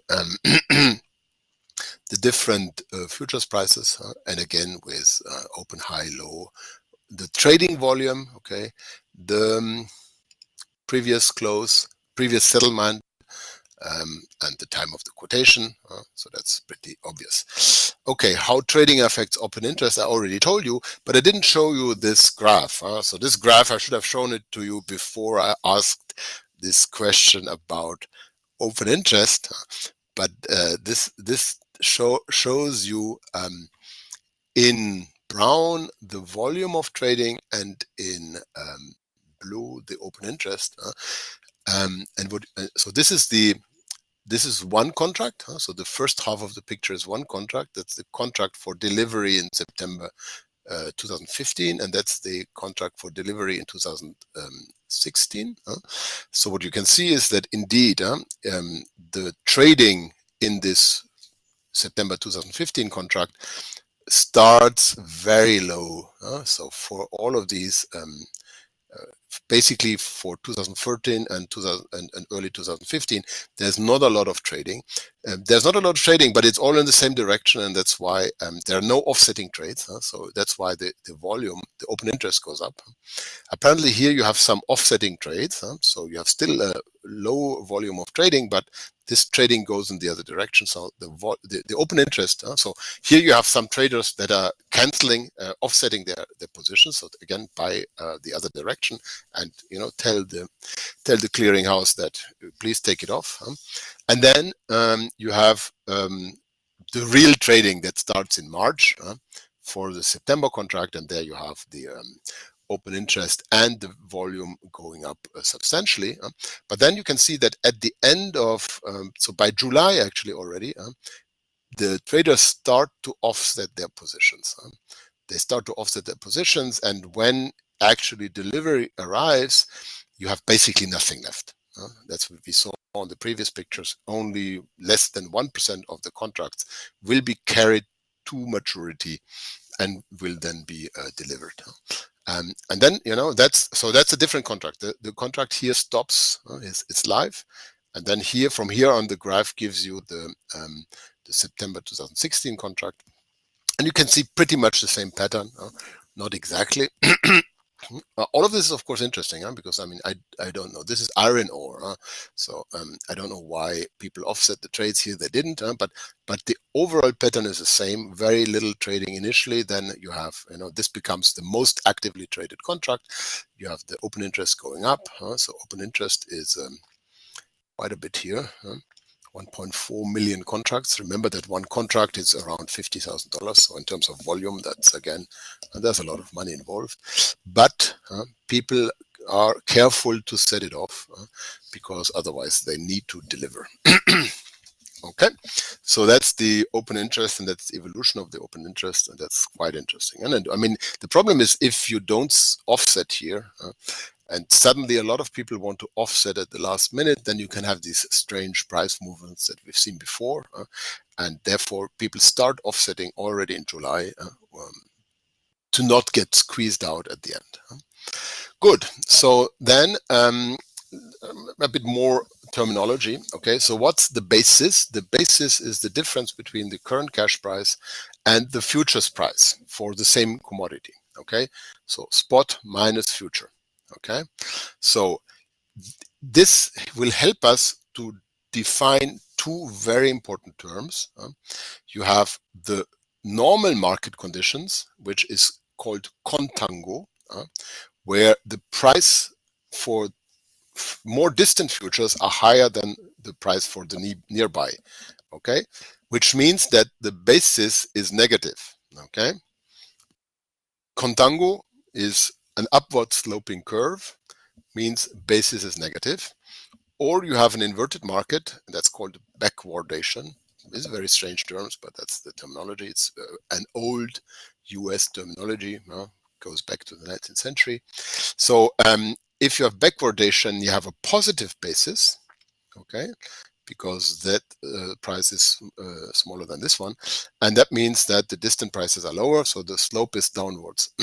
Okay, so if we remember our Bloomberg pictures, so soy is in backwardation, gold is in contango, and the cattle are that's not very clear, first in contango and then in backwardation. Okay, so this is just a stupid calculation of the basis. Okay, so I mean, this is I mean, once you have the future price and the spot price, you can easily calculate the basis. This is just a, I mean, this is just a calculation for that with very low gold prices. So this is from a book in the 2000s, and at the time the gold prices were at 350. Now it's more than 1,000. Okay, now what is important? What is important is that the basis over time will disappear. Okay, why will it disappear? Because if you keep one contract, at delivery, the futures price and the spot price should be the same. If they are not the same, then you just carry your contract to delivery, and you buy spot and deliver, or you take delivery and you sell.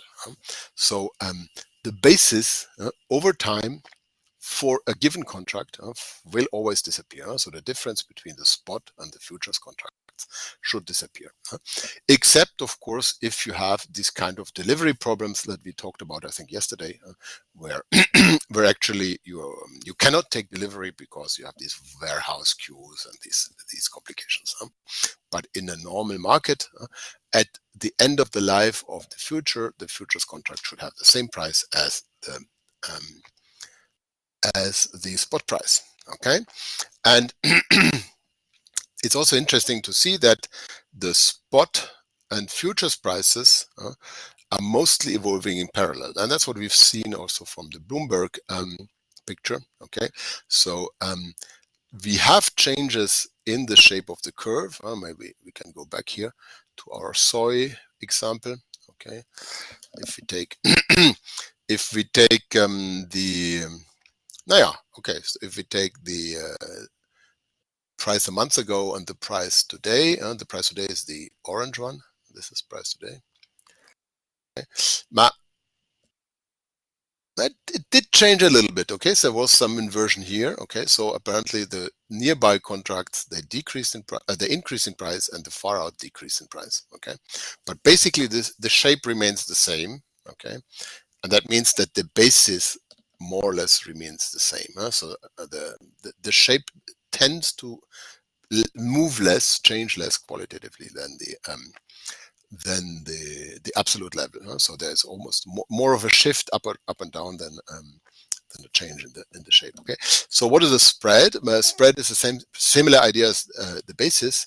It's simply the difference between two future contracts. Okay. So okay. So for the spread, you need two numbers. You need the first contract and the second contract. Okay. So it's the second minus the first.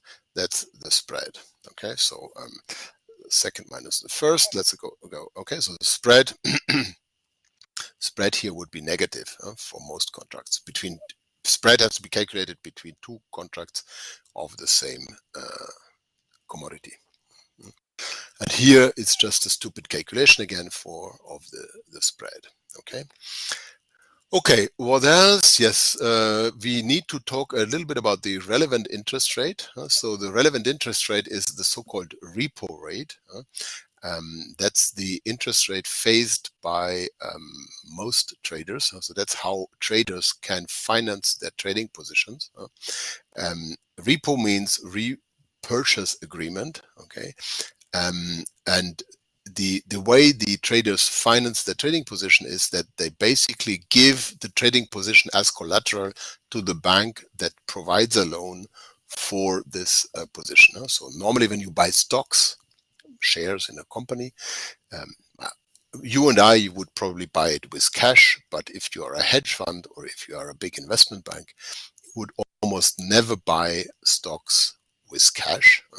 You would always try to get a loan from somebody and then use this money to buy the stock. And the interest rate you get on this loan is the repo rate. And it's basically a risk-free rate for the bank that lends to you, because you will give the stock as collateral. So if you default, the bank will just take your stock and reimburse the loan with that. Okay, so that's the repo rate. It's a rate that is reflecting the risk-free interest rate for traders. It's normally a little higher than the government bond rate, which would be another measure of the risk-free rate. But government bonds are more easy to trade. So everybody can buy and sell government bonds and very quickly. So that's why government bonds have a liquidity advantage over these, interbanking loans that are used to finance trading positions. And that's why the interest rates on government bonds are typically a little bit lower than the interest rates on the repos, repurchase agreements. And that's why if you want to do very detailed calculations about the profitability of trading positions, the treasury bond rate is not the relevant risk-free rate. It's too low because it comes with a liquidity premium, liquidity advantage, and it's useful. I mean, if you do, you remember your WACC calculation and the CAPM and all of that, you can use the government bond rate as an approximation for the risk-free rate. But if you want to do more detailed calculations in trading positions, the better rate is the repo rate. Okay, now let's try to understand the shape of these curves. Okay, and to understand the shape of these curves, we have to understand two very simple trading operations that you can carry out if there is a certain relationship between the interest rates and the futures curve. Okay, and this is called the cost of carry model. Okay, so maybe let's just jump right in and try to understand how this works. Okay, so the cost of carry model is a model that allows you to construct arbitrage positions between the spot, let's say, and the futures contract. Okay, so what is a cash and carry arbitrage? Okay, a cash and carry arbitrage may be profitable if the futures price is much higher than the spot price. Okay, what will you do if the futures price is much higher than the spot price? You will borrow money. Let's suppose you have no money. We always have to reason in terms of opportunity costs. So you always have to finance your entire trading position. So we have no money, but we are able to borrow. Typically the situation of a hedge fund. And we see that the futures curve is very strongly upward sloping. Okay, which means that I can buy or sell. Let's suppose in September, I can buy and sell gold at a much higher price as today. Okay, how can I arbitrage this position? How can I try to construct, make money for free on that? But the way to do this is to borrow money, invest this money in gold. You buy gold today, okay, and then at the same time you resell the gold with the futures contract. Okay, so you resell the gold in September. You lock in a price already today for reselling the gold. Okay, so if you do this operation, what will be the profit and what will be the loss on this operation? Okay, but here you have a stupid little calculation again. Okay, where we try to model a simple cash and carry transaction. Okay, so let's suppose the spot price of gold is 400, the future price of gold is 450. Delivery in 1 year to simplify calculations, and let's suppose the interest rate is 10%. Okay, So is a cash and carry arbitrage profitable? But what is the idea? I borrow money, I buy gold, and at the same time I sell the gold forward already today. Okay, so what would be the profit and the loss? How much cash do I have to expend today, and how much do I have to do I get tomorrow? Okay, by definition, the position is self-financed. So today, I will not spend any of my own money on this transaction. Okay, what I will do is I will borrow 400, okay, at 10%. So I get 400 in cash. Then I buy my gold. So I have to spend 400. Okay, so the overall cash flow is of course 0, but now I have 1 ounce of gold. Okay, I don't want to run the risk that the gold price goes down in the future because I have this gold and I have to reimburse my loan. So what I will do is I will, together with the gold, sell the gold in the future. In here, assumption is in 1 year. Okay, and the assumption is I can forward sell the gold for $450. Okay, I can lock in a price today already of $450 for the gold in 1 year. Okay, now is that a profitable operation? But let's check what happens. Okay, if I so after 1 year, what will I do? I will take my gold, okay, and I will deliver it. And given that I've bought this futures contract, I will get my 450. Okay, this is the price of the future. I will get 450 in gold. Okay, and that's the money that I will now use to reimburse my loan. The loan is what? The loan is 400 plus 10% interest, so it's 440. Okay, so in the end, this operation will make me $10. Okay, now these $10 are without risk. Okay, well, maybe default risk or so on, but there is no price risk anymore on this operation. I know already at time 0 that I will make $10 in 1 year. Okay, because I have the gold, I have locked in the selling price for the gold. I know exactly how much I have to pay for the loan. Okay, so I'm totally hedged against all kind of price risk. Okay, now why can this help us to explain the shape of the futures curve? It's pretty clear. If the curve is very steep, okay, let's suppose the gold curve is very steep, like in this case. In this case, the gold is in contango. Okay, remember, upward sloping curve means contango. So it's very steep, and interest rates are comparatively low compared to the slope of the curve. Okay, so what will happen is that everybody will figure out that this is an arbitrage operation, that this is a profitable operation that carries no risk.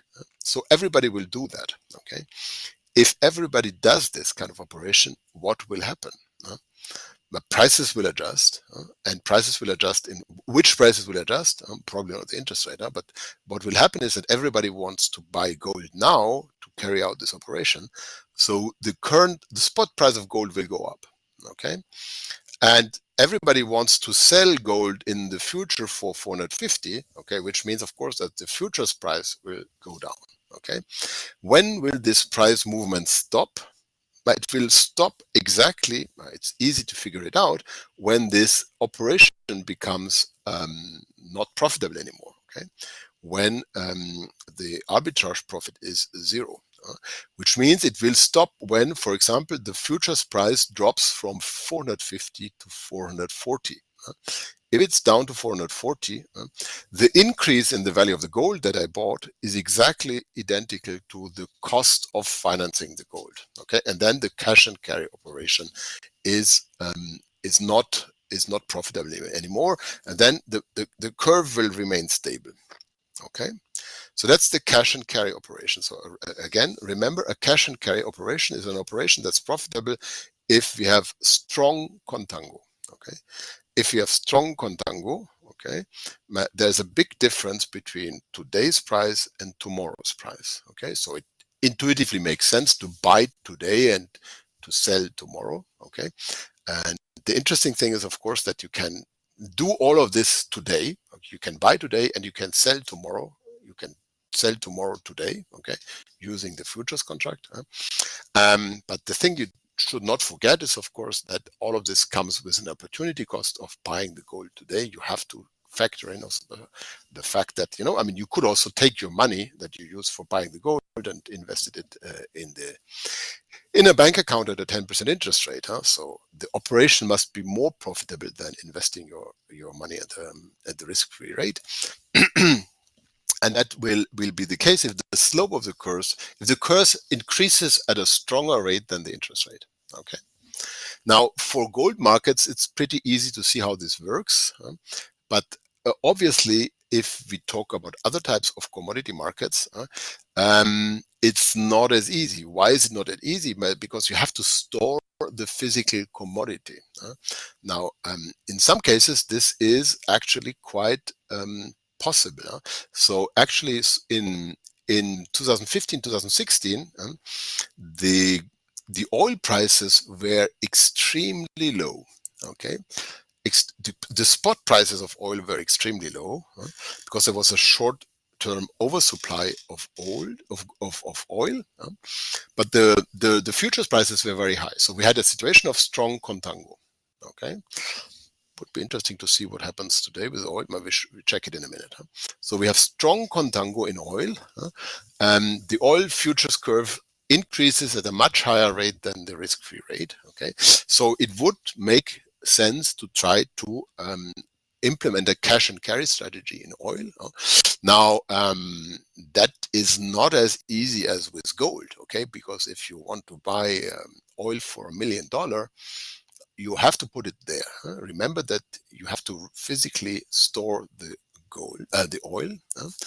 And it turned out that actually in this case, okay, the people looked at this.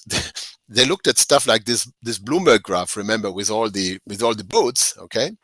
They looked at all these boats, and you can filter out which ones are the oil tanker. I'm not good at this, but if you do, you can vessel. Okay, you can here define which are the oil transporting vessels.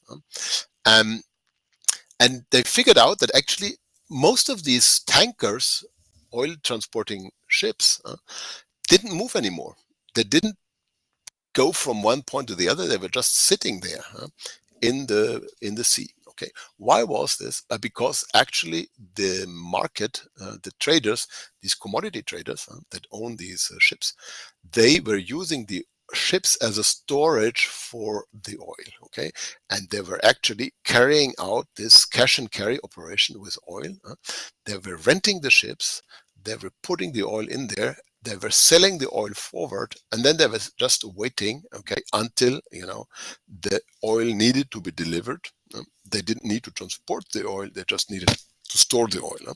And actually, at this time, normally you have oil storage facilities at these. And it's not warehouses, okay, but at these spots where you have the delivery of the oil contracts. But all of these storage facilities were full. Remember, this is also the reason for why we had these negative oil prices.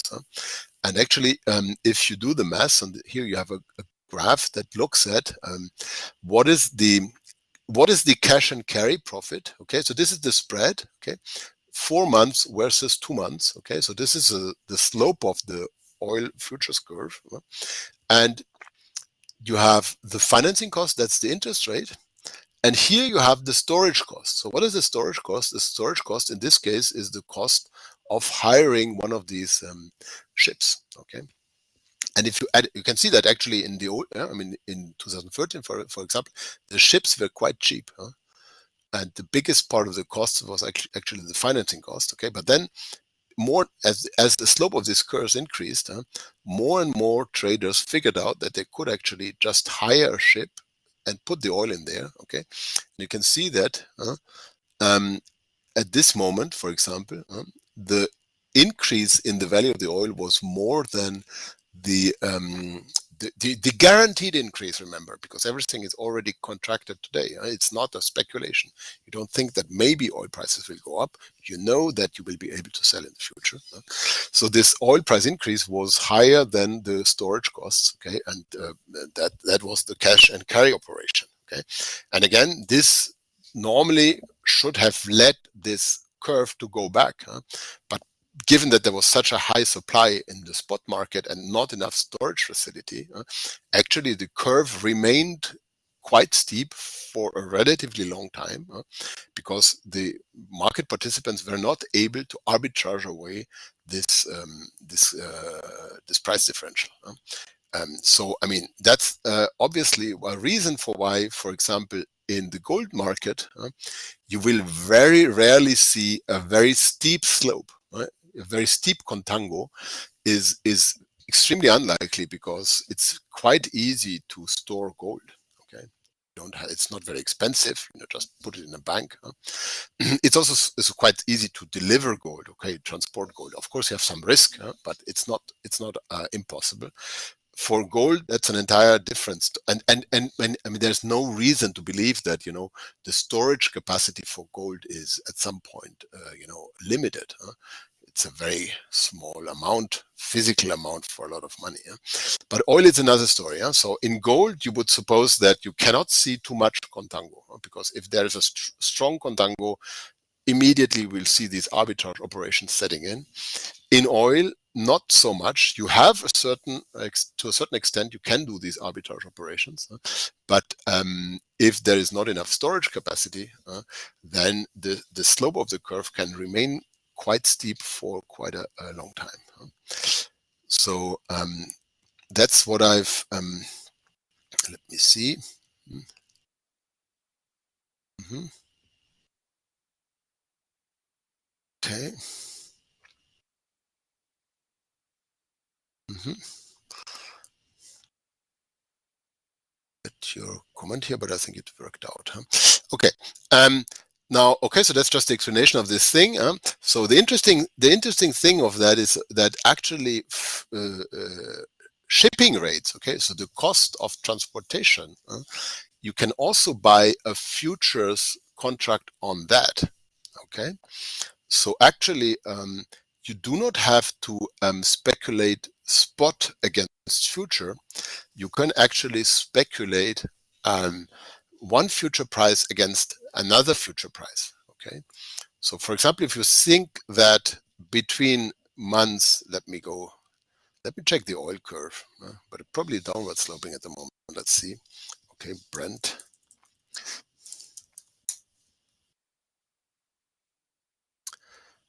Oh,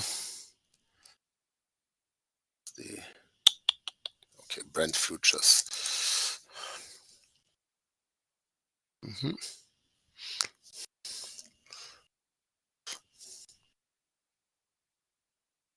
Oh, that's a very unusual shape, huh? This is a really very unusual shape. And okay, so it's in strong backwardation. Okay, but we come to that. Okay, but at the time it was in strong contango. Okay, so what I wanted to explain is actually that you can. Which one was in back? Okay, which one was in? I think. Okay, let's do the gold one again. Gold futures. Gold is always in contango, so that makes it easier. Okay, so you can actually, I mean, if you think that, for example, the slope between this and this is too high, okay, you can actually organize your cash and carry operation entirely in the future. Okay, in order to do this, you have to buy gold forward, okay, at this time, and you have to sell gold forward at this time, and at the same time you have to contract a forward loan. Okay, so a loan that starts at this time with an interest rate that is already decided today. Okay, and that has to be reimbursed at this time, or this time I said. Okay, so you can not only cash and carry spot against the future, you can also cash and carry within the future curve. Okay, so today you buy a futures contract, a short futures contract, you sell a longer futures contract. Okay, you contract a loan that begins when you have to buy your short future contract and that ends when you sell your far out future contract. Okay, and then you just wait. Okay, you take the delivery of your gold when the first contract expires. Okay, you pay this with your loan, you put your gold away, you wait for a couple of months, and then you sell it again at the higher price, and you reimburse the loan, and you take the difference. Okay, so this is a forward cash and carry operation, not against the spot price, but against the futures price. And the nice thing about this oil example is that so in gold is relatively simple, because you can contract a forward loan, but because these are the only storage costs, or the only carry costs you have. But if you have oil, you have to, of course, also rent a ship. But actually, even the ship, you can rent it forward. Today I can conclude a contract that says I want to hire a ship at the end of May, and I want to put my oil there. Okay, and then I release my ship at the end of the oil contract. So you can figure out all of these operations today, and you can, once you have locked in all these prices, the rental price for the ship, the cost of financing, the arrival of the oil, and the delivery of the oil, well, you just sit there and you wait until your cash at the end, your arbitrage profit arrives. Okay, so that's cash and carry. And again, the takeaway is that if the slope is too steep, you can buy today and sell tomorrow, or sell today at a price that is already fixed tomorrow. But you have to think about the cost of carry, the cost of carry, which normally is, in the case of gold, only the financing cost, but which in the case of other commodities is of course different and can be much more expensive. And some commodities you cannot carry. Okay, think about live cattle. Okay, for live cattle, if you buy them, you cannot store them. If you store them, they grow older and they die, and then you will not have the same kind of cattle. You have to feed them. So this cash and carry strategy is not really, to a certain extent, you could think about, cash and carry operations in the cattle market, but it's obvious that it's going to be much more difficult than in gold or even in oil. Okay, now this is the transaction you are going to implement when the curve is very steep, and this is the market forces that will tend to flatten the curve again when it becomes too steep. So you have some constraints on the shape of the curve. Now, what happens if the curve is too flat or even downwards sloping, as it is at the moment in the soy market, or the oil market even, the oil market, quite surprisingly. Down, this is gold. Last thing we had was oil. Yeah. What can you do in this situation? If the curve is downward sloping. If the curve is downward sloping, you do the opposite operation, and that's called a reverse cash and carry. Okay. Now, how does that work? For this operation, you need to own the commodity even today. Okay. You sell the so let's suppose I have a lot of oil, okay, which I don't need at the moment. I need it only next year. Okay. But I know I'm an oil producer. For some reasons, I have an inventory of oil. Okay, what can I do? If the current price is very high, but the futures price is very low, I will try to sell at the current price and buy back at the futures price. Okay, so what I will do is I will sell the commodity spot.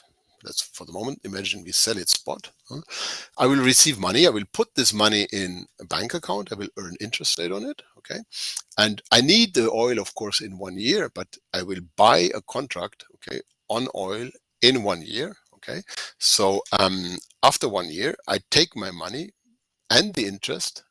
I buy my futures contract. I take delivery of my futures contract. Okay, and if the futures contract is much cheaper than today's spot price, again, I will have some money left, okay, because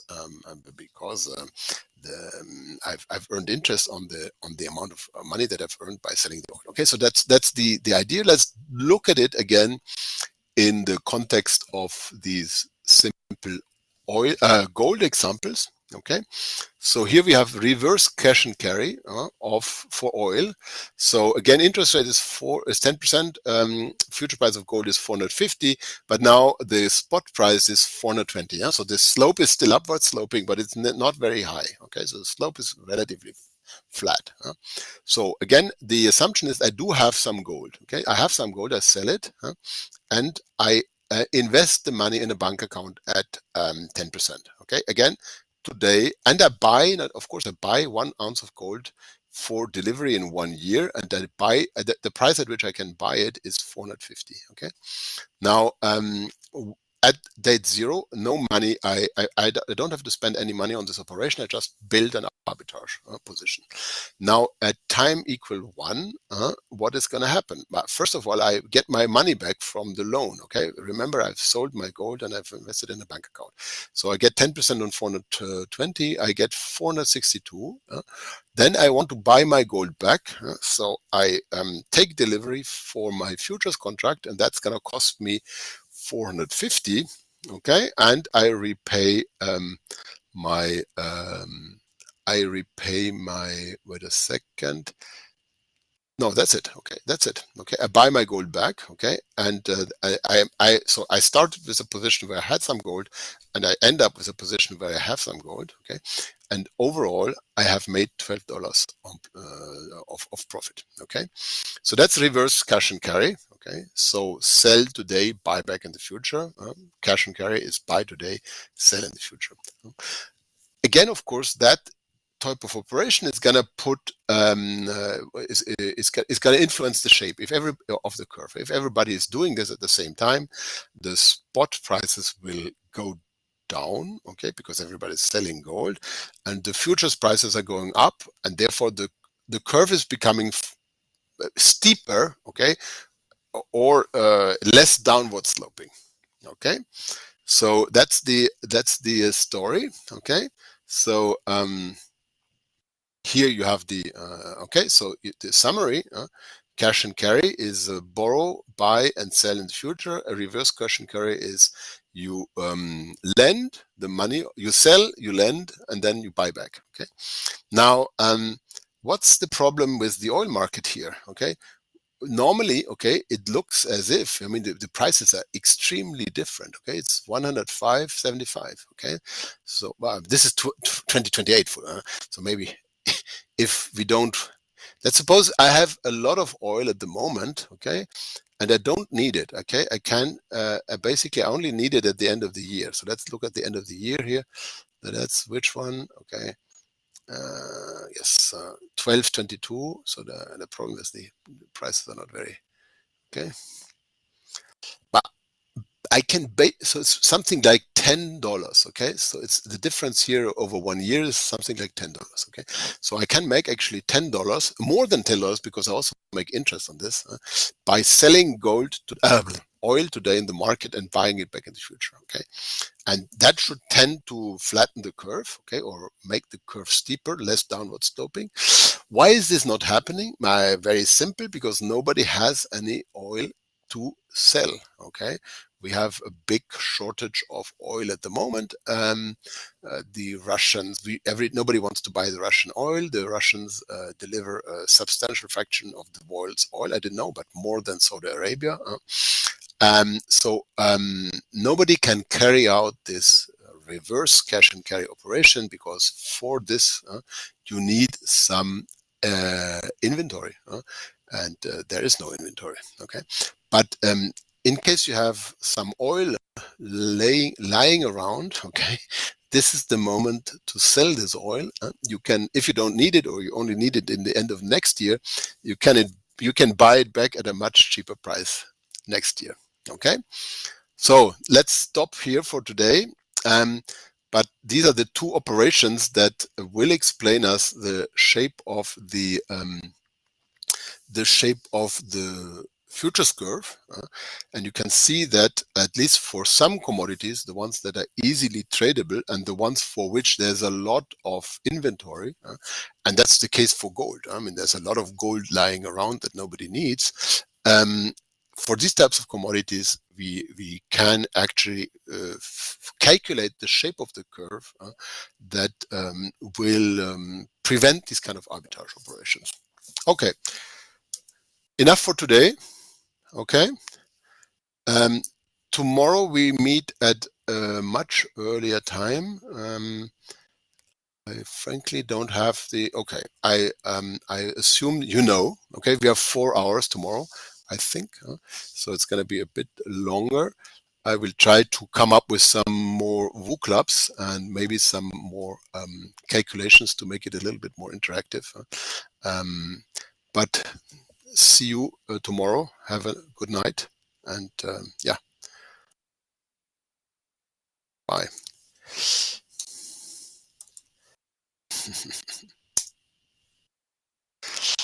And you, even in French. Yeah, you should try to talk a little bit, huh? It's a real pity. At this point, it's almost a YouTube tutorial, I guess.